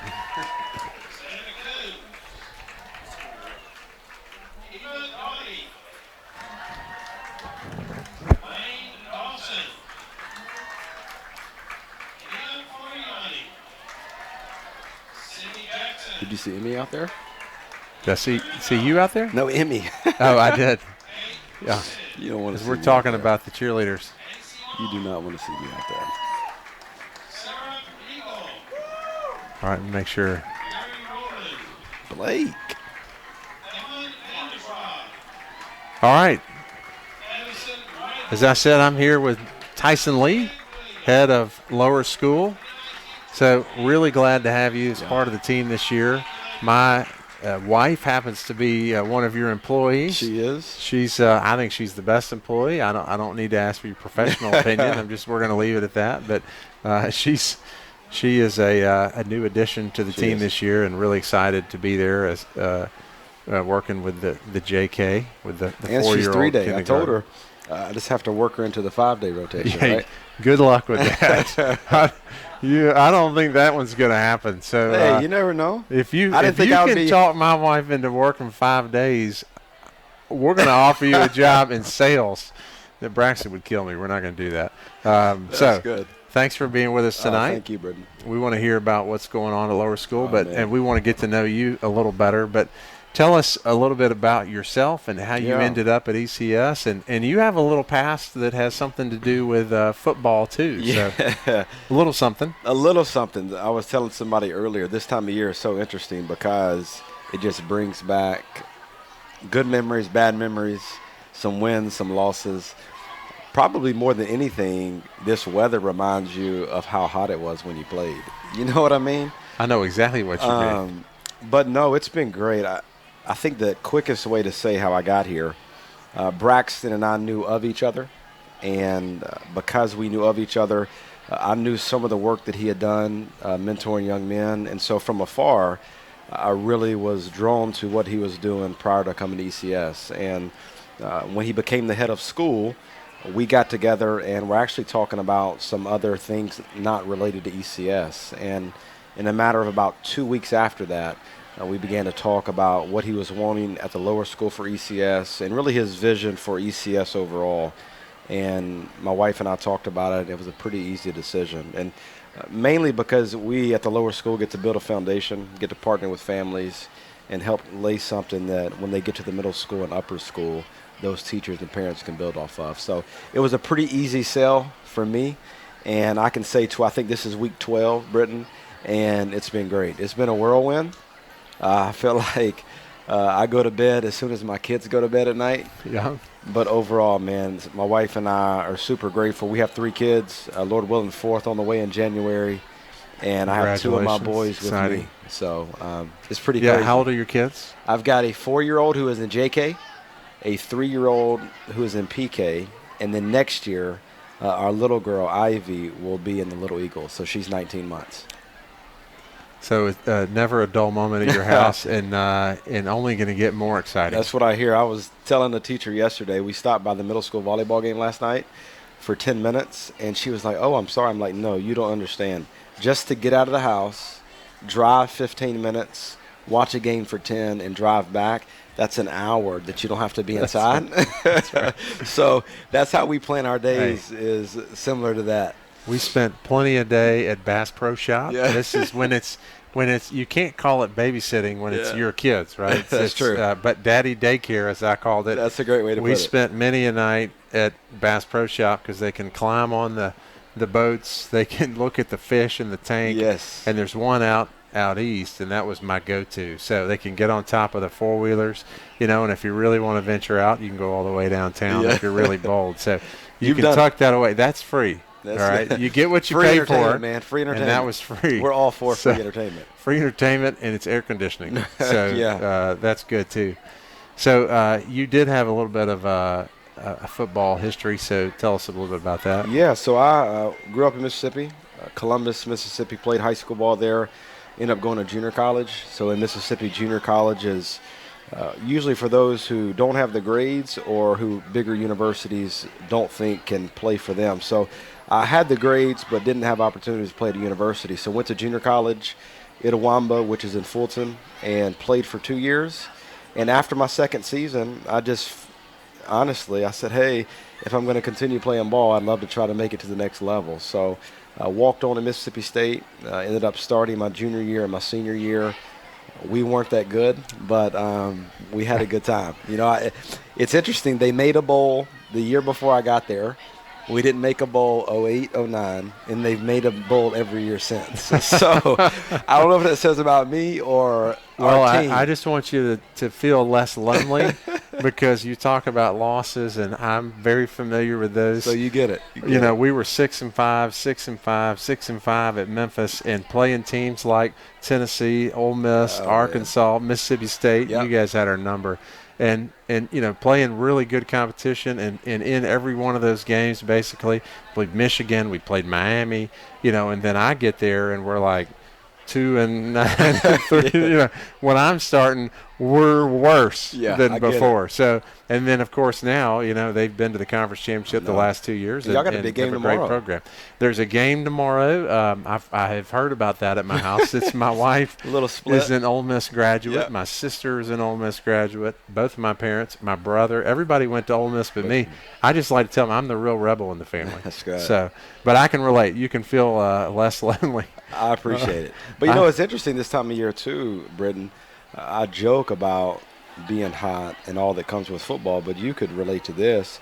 It prepared me so much for life. That's probably, when I'm talking to parents, my philosophy of education or philosophy of sport, it always should be a means to an end. And football, outside of Jesus saving me, really is what has prepared me to be a husband and a father and an employee. Just the long two-a-days.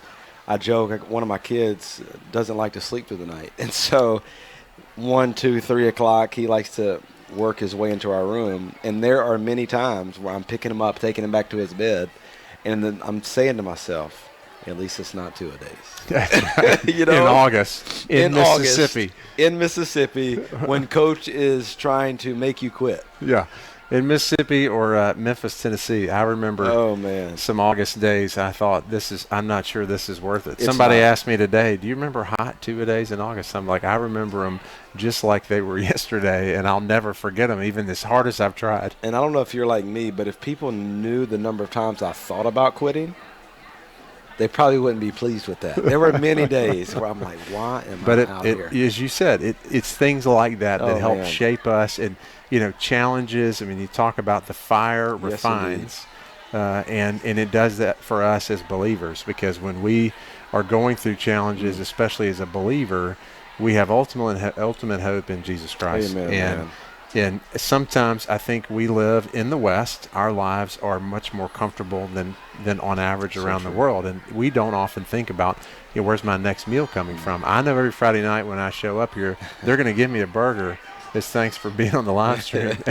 and but really, people around the world, they don't know where their next meal's coming from. And so, for us to really be dependent on Christ and to recognize that, of course, we're dependent on him for every breath, but to recognize that, I think we recognize that most in challenges. And I'm not talking about just football. I mean, there's much greater challenges people are going through, even in our own community. So true. With illness and financial issues. And there's this is a broken world. We are broken people. And one of the things I love about ECS, and one of the things I love about you, is this community.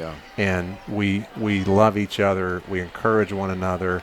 And I know from spending time with you, even before, meeting you before you came here years ago, what you're about, and you being about discipleship. And you touched on it. I know you were drawn to this job because of being able to invest in young men and women, and invest in those teachers and try to encourage them, support them. As a word of affirmation, I would say that my wife has commented several times about your leadership and just how you have led and how you have set the tone and the spirit in that lower school, and she loves it. She says it's fantastic and loves being part of that community. Part of that too is Braxton's leadership has been, in many ways, passed down.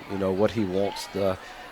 One of the things last year they talked a lot about was alignment, that we're two campuses and it's different, but how can we create some continuity? How can we make sure that there are similar experiences for an elementary student and a middle school student and a high school student? And so I think what I get most excited about in my job, I love kids. I actually had a mom tell me earlier that this third grader came up to her and said, hey, I think Mr. Lee gets paid to give high fives and give hugs. And I was like, hey, 2 weeks in, if that's how they see me, I'll take it. I'll take that. But, man, honestly, to invest in our teachers, They are the school. You know, I try to tell them often, when I'm not there, the school can still continue. But when those teachers aren't in the classroom, the school, it hurts. And so that's where I tell them, I get about an hour a week just to be with them. And I want them to know that I love them. I'm grateful for them. Whenever their spouses are allowing them to sacrifice, because being in education, it's tough. But so far, our team, Ashley Colley, who has been such a help, she was our 5th grade teacher for about 14 years, and now she's our director of academics. And so just being able to partner with her, and part of Braxton's vision is to bring a team approach, so it's not one man or one woman leading the show. And thus far, man, it's been really good. It really has. Well, I know we're really glad to have you here. One of the things I know that is newer this year, the last 2 years, is that alignment that you talked about, and it's also academically. It's alignment biblically, spiritually, just as a community, as a team, but then also academically. And you talked about Ashley Colley, who's literally an award-winning teacher here, and been recognized by her peers, have won awards, and that means a lot. But academically, we are starting with the end in mind. That's exactly right, Rick. We're saying when your kid goes to college, we want them to be college ready, not just college ready. We want them to be life ready, which is greater than college ready. Not every kid necessarily may go to college or need to go to college. They may, go into the service. They're going to choose different fields based on the gifting, what God's given them, and that we want to encourage that and to see them and prepare them for life, to make them life ready. And so academically, part of that is ready for college or ready for life. And so what we're saying is when they're seniors, they need to know these things, and then we reverse engineer that. That's exactly all right. the way back to the lower school. You sound like a principal. Man. No, sir, but I have sat in a few meetings and been educated on these things. But I think it's great, as a parent, what I'm excited about is academically where we're headed, in that now the math department, the chairman of the math department, is involved in what's taught in lower school in math from the very beginning, so that we can prepare those kids for middle school, then high for school, upper school, and then for whatever's next. That's right. Right. One of the things Ashley and I have talked a lot about recently is we want for we have a young girl, my daughter, she'll be a Little Eagle. We would love for when Little Eagles come in, we can say, hey, when you leave ECS, this is what we hope to see. And Braxton has done a great job of specifying that. These are particular things, but overall, we want them ready for life. College ends, hopefully, right? Right, yeah. And so if we're not preparing kids to be able to, yes, do well in the classroom, but how do they handle their peers? How do they handle what goes on in the real world? And the beauty of how the Lord has brought me here, I worked in the, college ministry for a while, so I got to see the product of many things. And so now being at the beginning of all that, I can say, hey, look, this is what we saw. How can we begin to work our way back and say, when Emily Wilkins gets into high school, this is what we hope. But more than that, when she's 20, when she's 30, when she's 35, what do we want? And that long ball approach is what I tell teachers, thinking with the end in mind that, yes, we want you to graduate, yes, we want you to go to college, but more than that, we want you to love Jesus, and we want you to love others, and we want you to go into the world and be a difference. And so we'll continue striving to do that at lower school. I know Braxton will do that in middle and upper school, and I'm hoping, man, that we'll continue to grow.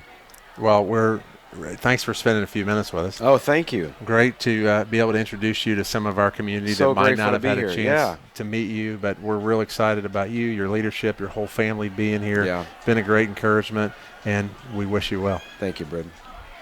All right. Clayton, you want to you got the sponsors up. Let me talk about that. Talk about our sponsors. Say thanks. We've got Sean Wilkins State Farm, 388-4944. Call him for your insurance needs. I've got life policies with him, and auto, and home, and I've got it all with him. So call Sean Wilkins State Farm, 388-4944. Buff City Soap, Kevin Hertzke. I mentioned it earlier. My wife loves the the laundry detergent. She says it's the best thing going. So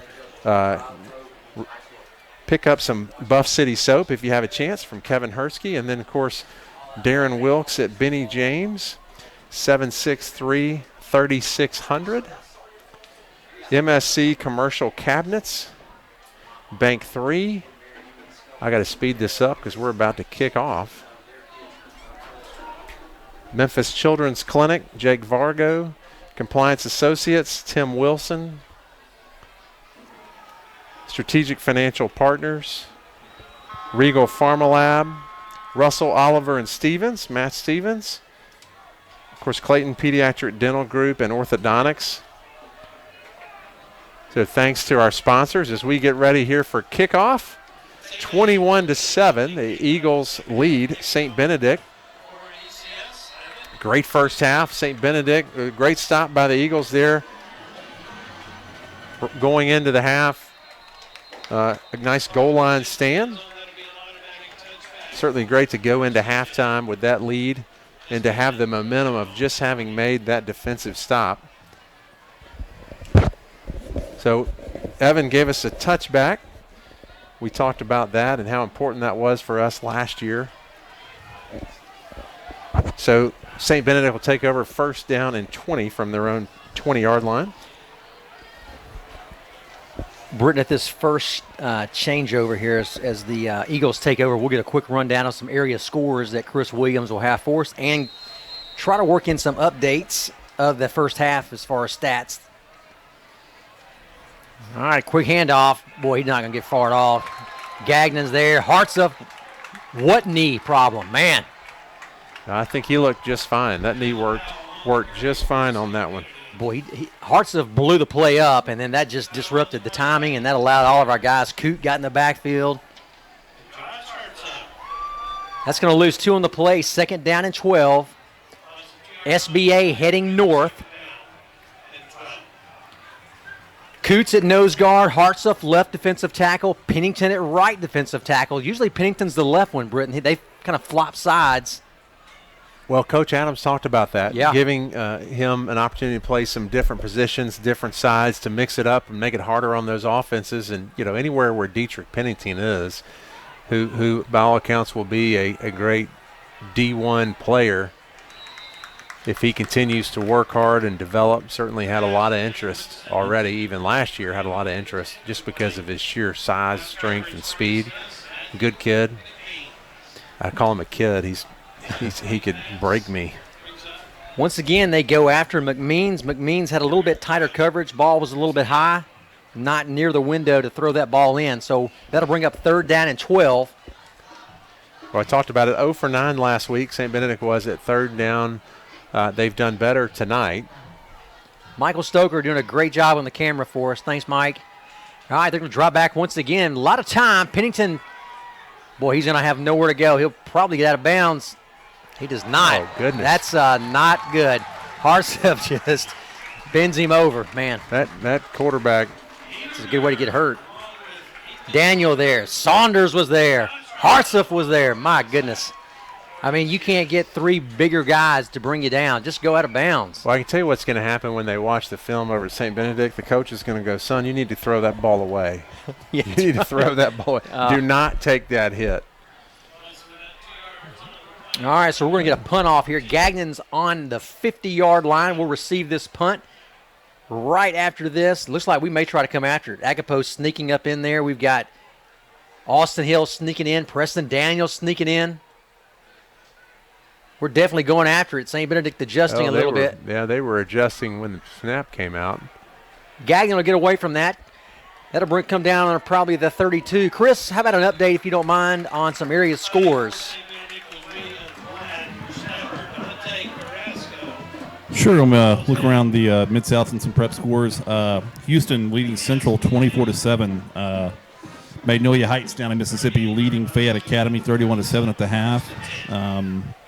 Let's see what else. Germantown got on the board right before halftime, but they trail Cordova 21-7 at the half. Yeah, that's interesting. Houston Mustangs, a team that we will face this year. That'll be interesting. Both Houston and Collierville on the schedule this year for the Eagles.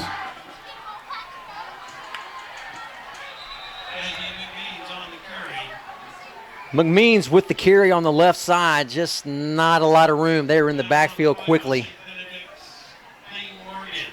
that front defensive line.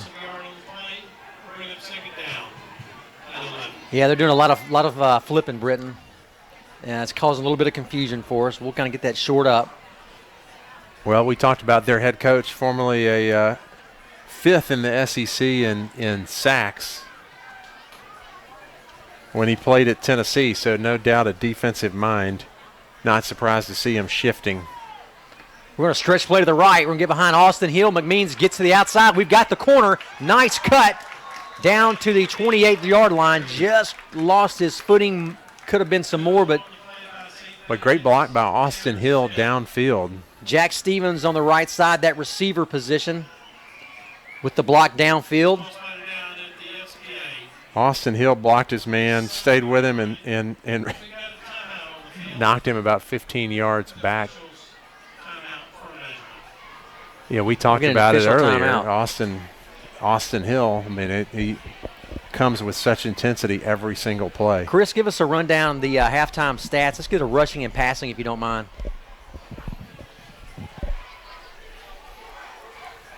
Sorry to put you on the spot there.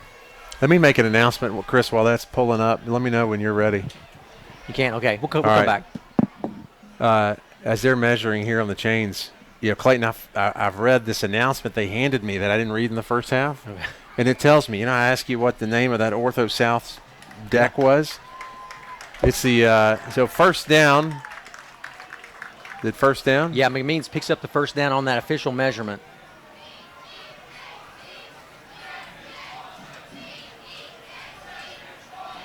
Well, I saw it. He said first down, but then he held up his hands like he had like 3 inches. So I guess he made it by 3 inches. But that's the Ortho South Special Events deck in the southeast corner of the end zone. So that deck was built by Russ Karn, father of 3 ECS graduates. Our kicker last year, Kicker, Chandler. Certainly people in this crowd know who Chandler Karn is. That's right. Wish we had him back. Although we've got great play this year by Evan. So that's no slight on Evan. Chandler's just a great player. Boy, Greenwood is so fast. Man, we're trying to block guys, and they're sneaking past us with their blitzing, twists. their twists and things. That's right, on the defensive line, and he still is able to pick up 5 yards. Unbelievable. Yeah, they're stunning and blitzing, but he bounced off of 2 guys. And that's what I've really been impressed with Jalen with, is that we know he's got great speed, but he's just done such a good job making guys miss. I mean, last week he ran right through the middle of 3 guys, and it's like they weren't even there. We got Pennington, Hartsuff, Tingley, Webster, and Coote. Ethan Saunders, tight end. We're going to go left side stretch play. Get behind Austin Hill. Greenwood just hit it up in the hole, just looking for 3 or 4 yards. Well, that's what we talked about last week. We weren't sure because Jalen got hurt early last year, so we didn't get to see him run. A guy who has that kind of speed, the temptation for him normally is to try to bounce it outside. In fact, he's done it tonight with success. But to see him punch up in that hole and try to break it up the middle, that's a great sign because that's what you want your running back to do. Because if he can hit that hole quick, there's not as many guys to stop him. If you run outside around the end, you give guys time to pursue and catch you. Play action pass, looking for Hill. Boy, great catch by Hill. That'll be a first down, Eagles. A little bit low, but Hill made a great catch. Austin getting up a little slow. A little gimpy, yeah, just kind of probably stretched him out a little bit when he had to get down there, big guy like that. We'll put a little tiger bomb on that. He'll be fine. Might have landed on the ball. No? Just kind of maybe his hip maybe got him a little bit. I believe he'll be okay. I'm not sure what happened. Arthur up top, Gagnon down at the bottom. McMeans, your tailback. Agapos offset to the left at fullback. McMeans hits it up in there. Boy, he may get back to the line of scrimmage. That'll bring up second down. That was a Sean Wilkins State Farm first down. Sure was. Thank you to Sean for listening tonight in the stands. He's got his earbuds in, so thank you for the live stream sponsorship. Well, he and my brother, the other Sean Wilkins, brought the footballs back out tonight. Always a fan favorite. Back when I was in school here, there was footballs everywhere. Everywhere I went, there was a Sean Wilkins State Farm football. and they're throwing them back out tonight, both Sean Wilkins Sr. and Jr. Good to have the footballs back. Stretch play right. Boy, hold for McMeans. Hits it up in there. He will get in. Man, Almost. just a yard short. Boy, great play by SBA. Looks like number 6, Gabe Winston on the tackle, I believe. Yeah, McMeans is limping off the field. You can't tell, not sure exactly what happened. Boy, what a great effort by Matthew McMeans. I know we're videoing from inside the booth, and unfortunately there's a post. When you get far in the right corner of the end zone, there's a post in the way. We'll try to make an adjustment, but boy, what a great run by Matthew McMeans. Let me adjust this camera. Greenwood steps into the end zone from 2 yards out. That'll put the Eagles up 27-7. Stuckey on for the extra point. That was a Benny James, Darren Wilkes Family State Farm. Thank you to Benny James for all your appliances, air conditioning needs. Give Benny James a call. You need electrical work? You need a ceiling fan? No problem. Yeah. You need a hot water heater? Bam. No problem. Boom. Bam. You need a new 5-ton? Bam. There you go. What else? You need a new dishwasher? Yeah. D. Wilkes is in the house if you need that stuff. I got D. Wilkes on my automatic bill pay, whatever you call that deal at the bank. I mean, you can always see what you paid them last time, and it's last time paid X. In fact, this is no joke. I sent a check to Darren Wilkes today to Benny James because I had an air conditioner that needed a little service. He came out. I called him on a Saturday. I called him Friday night. He came out on Saturday and got me running. I know. He can't always do that, but he did. In this day and age, the one thing you want customer service. You're working, and they are the kings of customer service. How do you know that? Because I've done the same thing. I've had to call him at my house with a leak in my air conditioner, a backed up air conditioner pipe. Same type of thing. So nice to have him on board. That was a Compliance Associates Tim Wilson extra point by Evan Stuckey. He will kick off here once again. So we'll call Tim Wilson. Tim's specialty is safety, industrial safety. If you've got, I know he works with gas stations, works to clean the gasoline. If they have water leaks, water gets in the tanks. He has a machine that separates that. He does all kinds of safety, environmental needs. All right, that will get into the end zone. A lot of guys on the kickoff team. We've got Ben Lucas. We've got Griffin Garrison, Will Arthur, Jack Stevens, Jacob Welch. I can't say enough Luke about Pleben. Evan. I'm sorry I interrupted you. Yeah. I can't say enough about Evan. A guy, soccer player, played on that state championship team last year that beat CPA in the state championships. Was a phenomenal game, 3-0. But not played football before, and the coaches went out and recruited him, and man, what a fantastic job he has done. He has been a great surprise. Absolutely. For a guy who hadn't played football. St. Benedict will start on their own 20. Quick handoff right up the middle, met by Saunders. Then a whole host of Eagles will wrap him up. He'll pick up probably 4 yards on the play. As I was outside during your interview, I was listening on the headphones, Britton, but I did hear this, and I knew it just because of their family, but they had the middle school cross-country meet this week, public and private. It's a 2-mile run, and we'll do this play right here real fast, and we'll come back to it.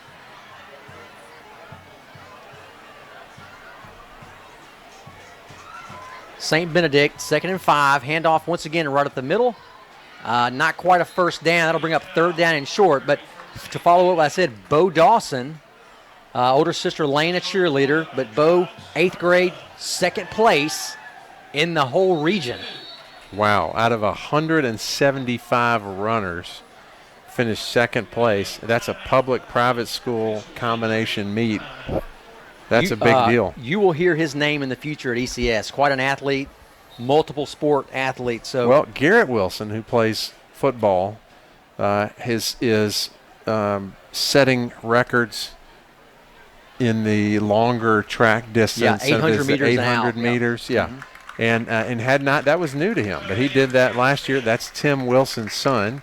who sponsors, Compliance Associates. We talked about Tim. Great athlete, moved up to varsity after the middle school season and ran on the varsity 2-mile relay team, which is each person runs 800 meters. All right, so 4:24 to go in this third quarter. So the Eagles strike. It's 28-7. St. Benedict, third and short here. If the Eagles come up big with this stop, it's going to be tough for St. Benedict to get this train back in the right direction because just not enough time, and they're the bend don't break philosophy will be broken. The dam, I think, will be broken after that. Well, we proved we bent, but we didn't break on that. We're going to bring Tucker White in here from McMeans at this right corner. McMeans must be a little gimpy on the sideline, so letting him rest up a little bit. Would rather have him on offense than defense. Well, yeah, usually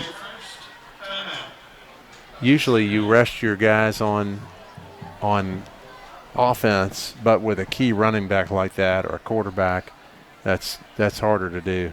This is a strategic financial timeout. As we go to that, Chris, any updates for us? Any stats you got on hand right there?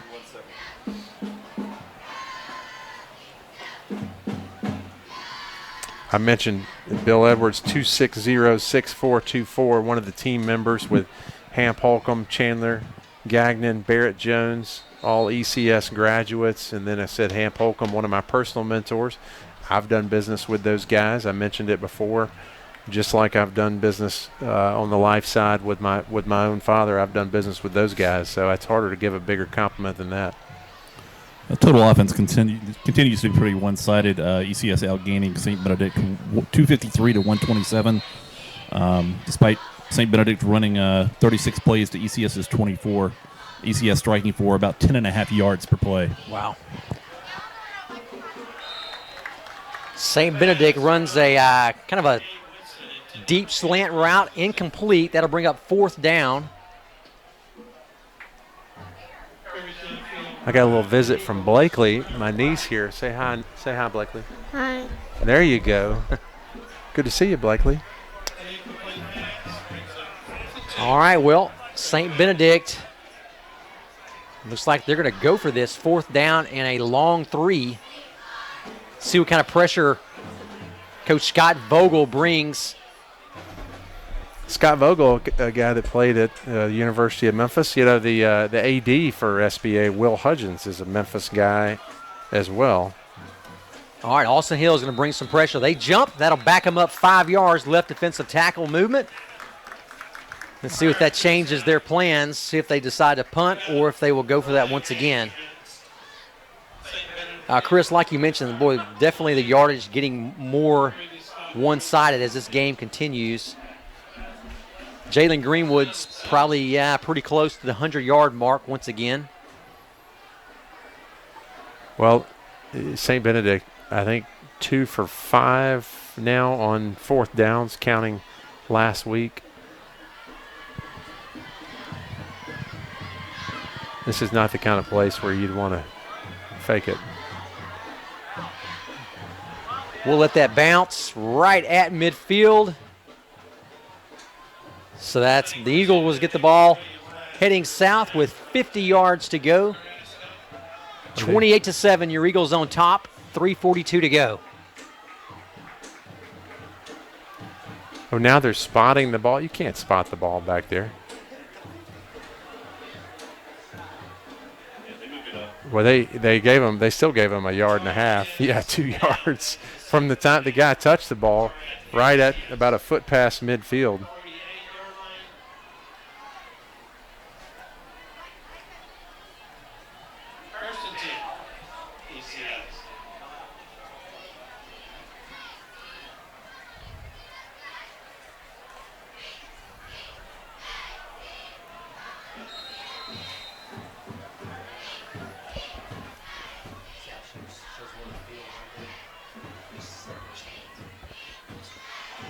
Handoff to Jalen around the left side for a gain of about 5 yards. That was just a good smash mouth run by Jalen. Really was. He put his head down and got some yardage.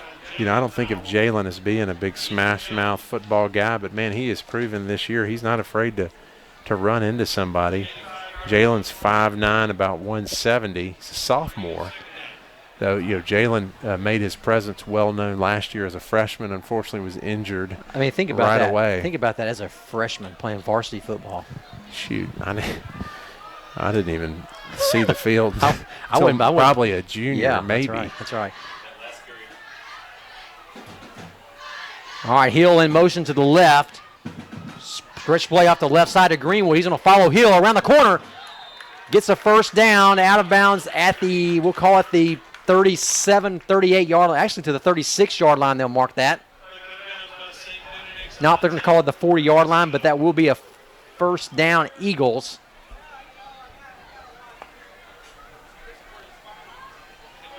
He had Stevens and Pennington on this side of the field as a decoy, put Hill in motion, and then Hill got the edge, and Greenwood followed him right around for the first down. 1st and 10 on the 40, heading south. Where is McMeans? Oh, I see him. He's stretching on the sideline. Hey, guys, with that last carry, Jalen Greenwood sitting at 14 carries for 142 yards, averaging a little over 10 yards per carry. Wow. Boy, that's fantastic. 150 last week, 142 as of 2:41 in the third quarter. And sharing time with Matthew McMeans. Play action pass, looking deep, looking for Gagnon. Got him! Touchdown, Eagles! What a strike! That's 3 for Gagnon tonight. 50-yard touchdown pass. Wow. 40-yard touchdown pass. That is the Jacob Hatcher post routes that we saw last year him throw. Hung the ball out there, great air under it. Let Gagnon run right under it. Touchdown, Eagles. The State Farm footballs come out. Well, you're right. That was a 40-yard touchdown pass, but it was 50 in the air. He threw it from the Eagle in the middle field. Boy, great to have a quarterback who can put the ball on the spot from 50 yards and to know he's got a guy, that's his go-to guy, who's going to find the ball wherever it is in double coverage. Man, unbelievable. That's a Benny James touchdown, sponsored by Darren Wilkes. 35-7 in the third quarter, and the State Farm footballs are raining down. With the dominating rushing performance tonight, Hatcher hasn't had to put it in the air a lot, but he has made the most of it when he has. He is 4 of 6 for 131 yards and 3 touchdowns, 1 interception. So of his 4 completions, 3 have gone for touchdowns. Wow. That's pretty efficient. 4 of 6, is that right? Is that what you said? Correct, for 131, 3 touchdowns. That's efficient. He missed. That's Clayton Floriani kind of numbers right there. Not quite. I know he missed a little flat route. And the interception. So. Well, he didn't miss the interception, let's be honest. He did. I mean, it was complete, just not to his guy. Yeah. Wrong jersey. It happens. He more than made up for that. I was right going to say, with that ratio, we're going to let that slide, that's for sure. We'll let it go. All day long. Stuckey will drive that one down to about the 2. It will bound into the end zone.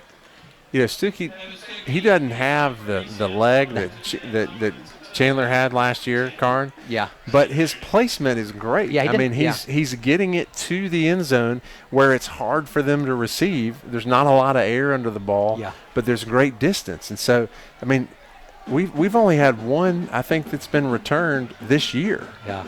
He's a soccer guy, so you're right. You said it just then. Karn, he was a college football, which he's playing right now, college football player. He had the hang time. That's what they want.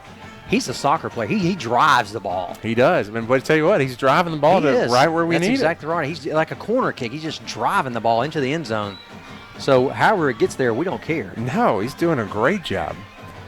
Really glad to have him on this team. Boy, Hartson gets a great push. He gives chase. Agapos is going to make sure he doesn't get around the corner. He has to throw it. Remember that little deal we talked about when you watch the film? Coach is going to say, son, that's when you throw it away? Yeah. They had that talk on the sideline. Yeah. There he went. He threw it away. Last time he did that, the kid tried to make something out of it. And I shouldn't say the kid. Sorry. I forgot. That's Gabe Winston. Yeah, of course. 2nd down and 10 with that incompletion. 2:22 to go in the third quarter. Well, that was Hartsif's the one that put that pressure on him. The flag was waved off, whatever it was. I think you had Josiah. Do you have Josiah in pursuit? I can't. Hartsuff was in pursuit, I know. Hartsuff was in pursuit. And then Agapos kind of set the edge, didn't let him get around the corner. Tucker White in at cornerback right here, number 29. They're going to go after White maybe right here. Boy, nice throw. Just in and out of the hands of the SBA Eagles. Number 5, James Randall, could not come up with it.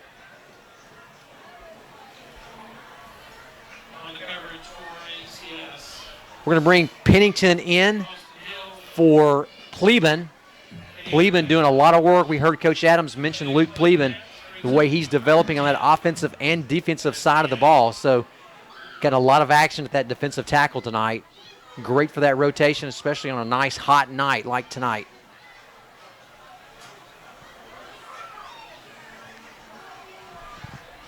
All right, we're going to keep White in the game at far corner. Will Arthur down at the bottom of your screen, number 14. Hill bringing pressure. Boy, he just gets to the quarterback. Can't quite wrap him up.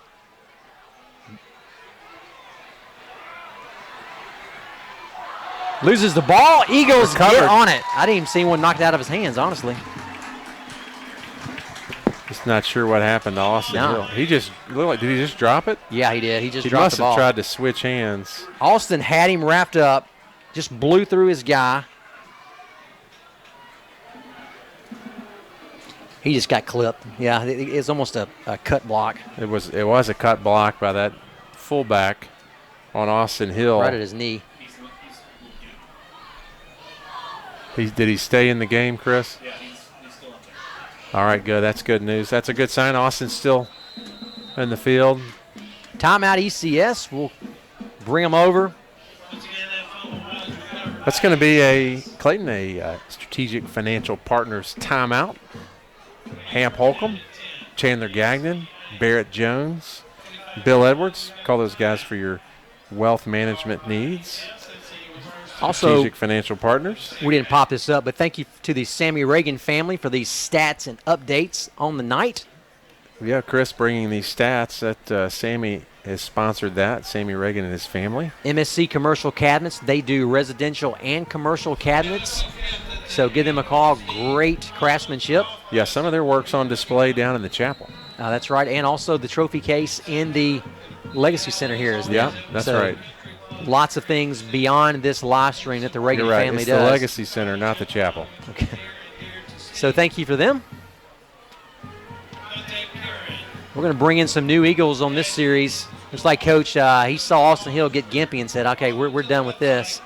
Ladarius Allen's going to come in at cornerback. We're going to bring in, let me see.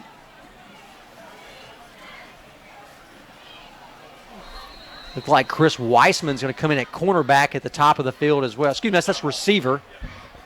Ladarius Allen, bottom of your screen. Weissman up top. McMeans right up the middle. Just met right at the line of scrimmage. Nowhere to go. No. Clayton, I want to mention the grill team. Those guys have been doing a great job for a long time. You've got Lanny Saunders, who leads our athletic booster clubs, done a great job leading that booster club. Richard Cave, Jeremy Harris, Robert Cochran,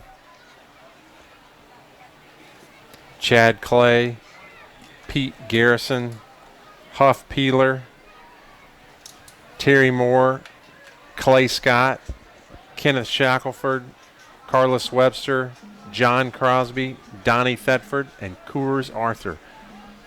Stretch play to the right to McMeans. A little bit of a hole. Gets pushed ahead. He'll gain 5 down to the 20-yard line.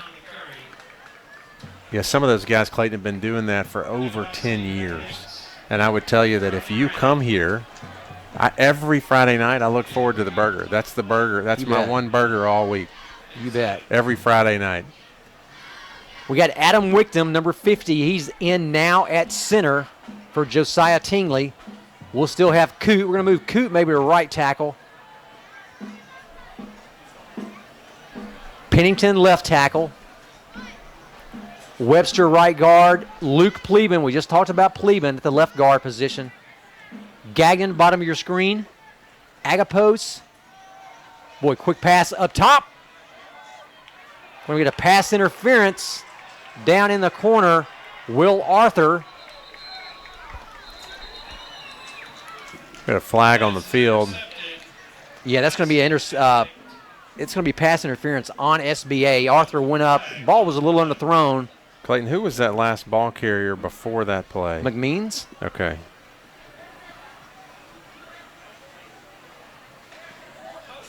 See where they marked this. Well, there's pass interference down in the end zone because the defender had his arms up in the air, did not look back for the ball, didn't make a play on the ball. He just kind of threw it up and said, "You can't catch it, you can't see me." The other penalty was back behind the line of scrimmage. Was that holding? Was that the other penalty? He only showed one, right, Chris? Penalty on the play was pass interference against St. Benedict. That'll be Yep, pass interference. He didn't say what the other flag was, so. We're going to bring Ethan Saunders out. Great game tonight, offensively and defensively by Saunders. Lots of good blocking at tight end and also at middle linebacker. Tucker White is going to be in at tailback. Griffin Garrison, number 18, he's now in. We just mentioned Wickham in it, the center. Those are all sophomores. Cleveland, a junior. That's going to be the end of the third quarter. Your Eagles up 35-7. We're going to run through our sponsors real fast while we got a second. State Farm Insurance, Sean Wilkins Sr. You see him right there on the screen. Give Sean a call, 388-4944. Pediatric Dental Group and Orthodontics, South Haven, Germantown, and Olive Branch. Bank 3. Thank you to Bank 3 for sponsoring our Players of the Week, Offensive, Defensive, Scout Team, and Eagle. Look online at Twitter and social media for those recognitions. Also, thank you to the Benny James, Darren Wilkes family. Regal Pharmacy, thank you to the Josh Regal family. Thank you also to the Memphis Children's Clinic, those pediatricians, sponsored by the Jake Vargo family. Go see Jake. Great pediatrician and friend. MSC Commercial Cabinets, that's the Sammy Reagan family. We mentioned Strategic Financial. Also, we mentioned Compliance Associates. Thanks again to Buff City Soaps for coming on board tonight and the remainder of the season. Thank you to those guys, the Kevin Hersky family. We're going to get back to the play, back to action now as we start the fourth quarter. Handoff to McMeans right up the middle. He'll pick up maybe one. Stop pretty quickly, but they're bringing everybody now. Outside, inside, they're not holding back. Go back once again. I kind of ran through Buff City Soap there real quick. Thanks to those guys sponsoring the pregame show tonight. Kevin Hertzke. That we started off with, and then we got one look, kind of everybody on board here of our guys. So quite an array of sponsors. So thank you to those guys who were willingly wanting to step up and join the team. Logan Arnwine leading the way. McMeans looking for the end zone. Is that Tucker White? Excuse me, Tucker White. Thanks, Britton. White running behind Arnwine. Boy, nice cut by White, wasn't it? Oh, nice seal. Who sealed that right there? Pennington was on the edge. A great block by Carlton Wester, sealing off that end right there. Great job, Carlton. Clayton, congratulations this week to our varsity boys golf team that beat Fate Academy. The varsity girls golfer Margaret Porter is a two-time medalist this week. Greenwood back in the backfield. He will get in. Jalen Greenwood from 4 yards out. That'll put the Eagles up 41-7. Stuckey will come on to attempt the extra point with 10:33 to go in this fourth quarter.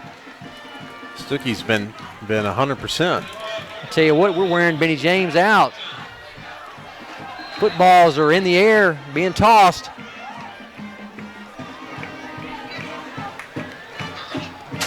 The kick is up and good. Stuckey in for another kick. What a great job he's done for the Eagles this year. It's one thing to kick the ball off. It's entirely different to kick it in between two posts. Well, over one and between two others. And I would tell you, Clayton, if you've ever tried it, which I have, it's a lot harder than it looks. Oh, it's not easy. You can be as good hand-eye coordinated as you want to be or as you think you are, and that doesn't translate to Into the foot. to foot, to hand to eye foot coordination. I'm really good. I'm really coordinated at sticking my foot in my mouth. What kind of coordination is that? I don't know, but How do you? that's Is not. that That seems to be different? easy. That's easier to do. Easier. That's real easy for me. Yeah. I do it a lot. But I remember thinking that in high school. Hey, let's try that kicking. Yeah, I can do that. I mean, I was kicking like an elementary kid. I mean, it was just you kick once and you think, okay, that's not for me. All right, Stuckey kicking north, ball on our 40, 42-7. Eagles up 10:33. Kind of a wobbly kick that'll be picked up, but he'll go down quickly at the 16-yard line. I mean, that's a great kick. That we talk about. They call that a squib kick, and I don't know if that's what Evan decided to do or tried to do, but you typically do that when you don't want to give the return team a clear way to return the ball. That squib kick is hard to handle, and you can see what happens right there. Great example. A guy has to go down, and it is awkward to catch a football or scoop a football on the run. And that's one of those things that's a lot harder than it looks because, I don't know if you noticed, but that football's not round. No, and it's not so bouncing. it's bouncing all kinds of different ways. Right. And when That's it's right. coming at you at, however fast a kickoff's coming, it's not. Hey, Chris, you can give me that stat. You can let me know how fast a kickoff is. That'd be good to know. Going deep against Weissman. Overthrown. Got a lot of new guys in. We got Weissman at cornerback. We got Jack Stevens at cornerback. We've got Caden Hill, number 5, at safety. We've also got Tucker number White's 17. in. Yeah, 17, Zach Baker. Stevens is your outside linebacker. Tucker White, your corner. But Zach Baker, one of the twin safeties. Logan Arnwine at one of your linebackers. Arnwine and Lucas at middle linebackers. Blake Barnett up front. Barnett, Pleben. Griffin Garrison, outside linebacker. Here at the bottom of your screen, number 18, special teams player, the scout team player of the week last week. But Pleben's brother Max did a phenomenal job in the state championship soccer game last year. I mentioned that last week. Boy, great play. Is that Ben Lucas? Whoever Sure it was, was. there was a good collision at Boy, the it line. sure was. Great read by Lucas. Just shed his blocker, stepped up in the hole, made the tackle. Lucas is Good form to sophomore. wrap him up. Yeah. Lucas is a good-looking 5'10", 180-pound fullback linebacker, sophomore. What were you, Clayton? 6'2". Yeah, 6. 6 foot, like Chip Gaines on I'm Yeah. 6 foot. Yeah. Anyone ask 6 Chip foot. Gaines, 6 foot. 6 foot like I'm 7 foot. I was probably 5'10", 150 on a good day. More 160, but Lucas once again, like Jack Stevens, comes up from that outside linebacker position. Well, way to stay home. Both those guys stayed home. They were right there. Stayed home, got around him. Nice physical work by Stevens. Well, Ben Lucas just came down that line, mirrored the running back, and was right there. He just slid down that line. That was great linebacker work.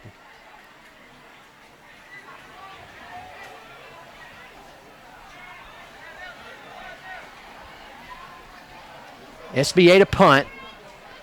7:30 to go in this fourth quarter. Kind of a All right, rugby looks like style. Caden Hill is going to be able to pick this up. Nice play by Hill just to get that down. Younger brother of Austin Hill. That'll be the ball on the 30-yard line. So, Boy, that worked out to be what it looked like it was going to be a bad punt. Worked out for SBA. The ball was low and long and hard to handle, just like we talked about. Looked a lot like that squib Yeah, kick that did. they had trouble with. all right, we're going to I expect Bennett Brady to come out with this series. Here he comes, number 3. That was about a 50-yard punt almost. We'll give Hatcher the rest of the night off, 42-7. Nice work by Hatcher. 4 of 6, I believe, for somewhere around $150. Arnwine, your fullback. Zach Baker, the tailback. Baker met pretty quickly, a gain of 1.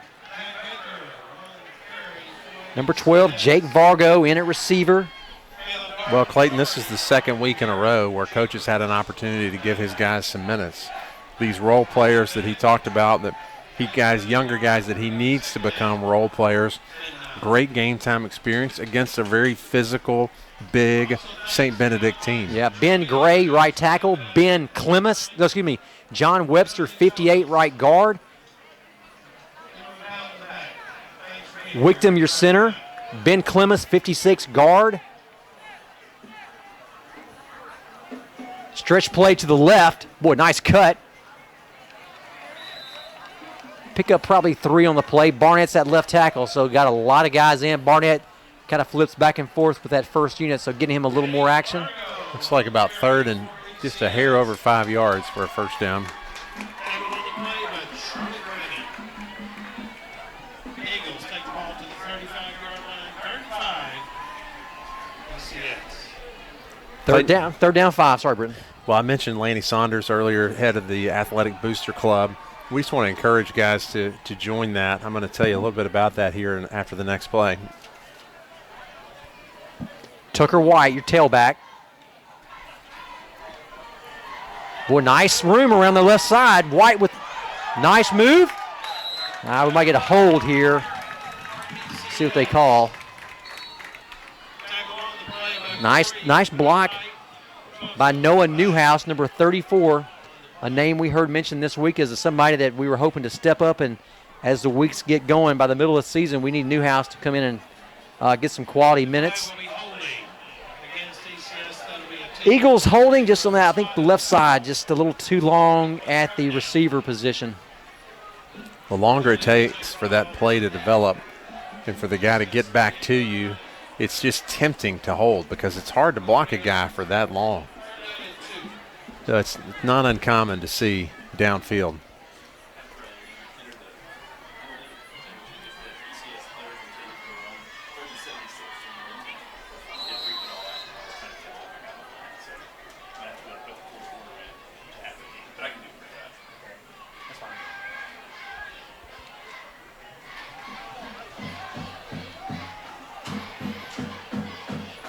Third down and short. They're going to bring the house. Boy, nice cut at the line of scrimmage. Just can't quite get out to the outside. Tucker White. Tucker White again on the carry. Tackle by St. Benedict's Corey White. Again on the play, we're bringing up 4th down and 2. Nice play in there. Clayton Garrison, number 39, freshman at fullback.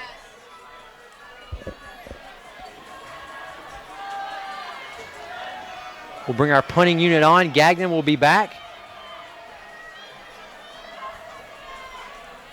Snapping will be Bennett Brady.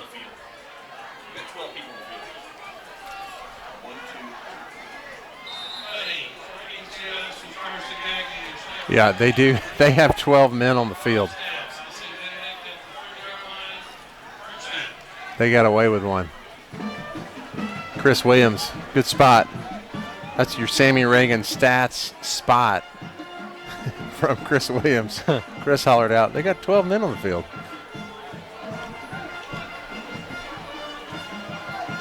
All right, let's see who we got in now. Let's call these guys out, get some playing time. Jake Vargo at safety. Charlie Crosby at safety, also number 44.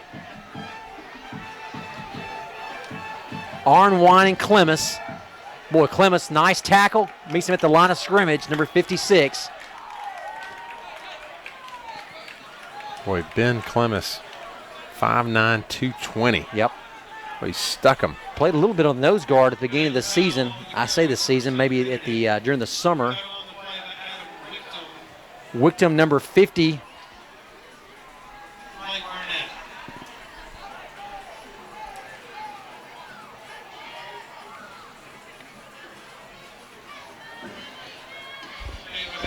Ladarius Allen, number 7, the bottom of your screen.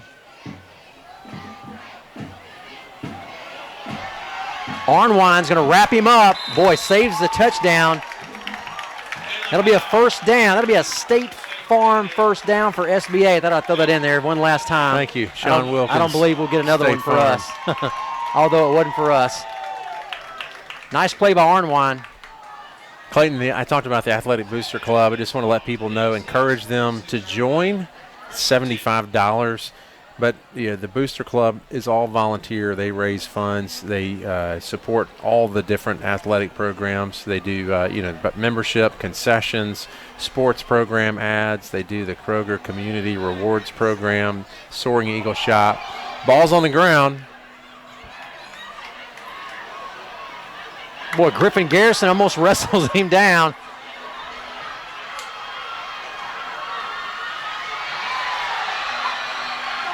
Still not a first down.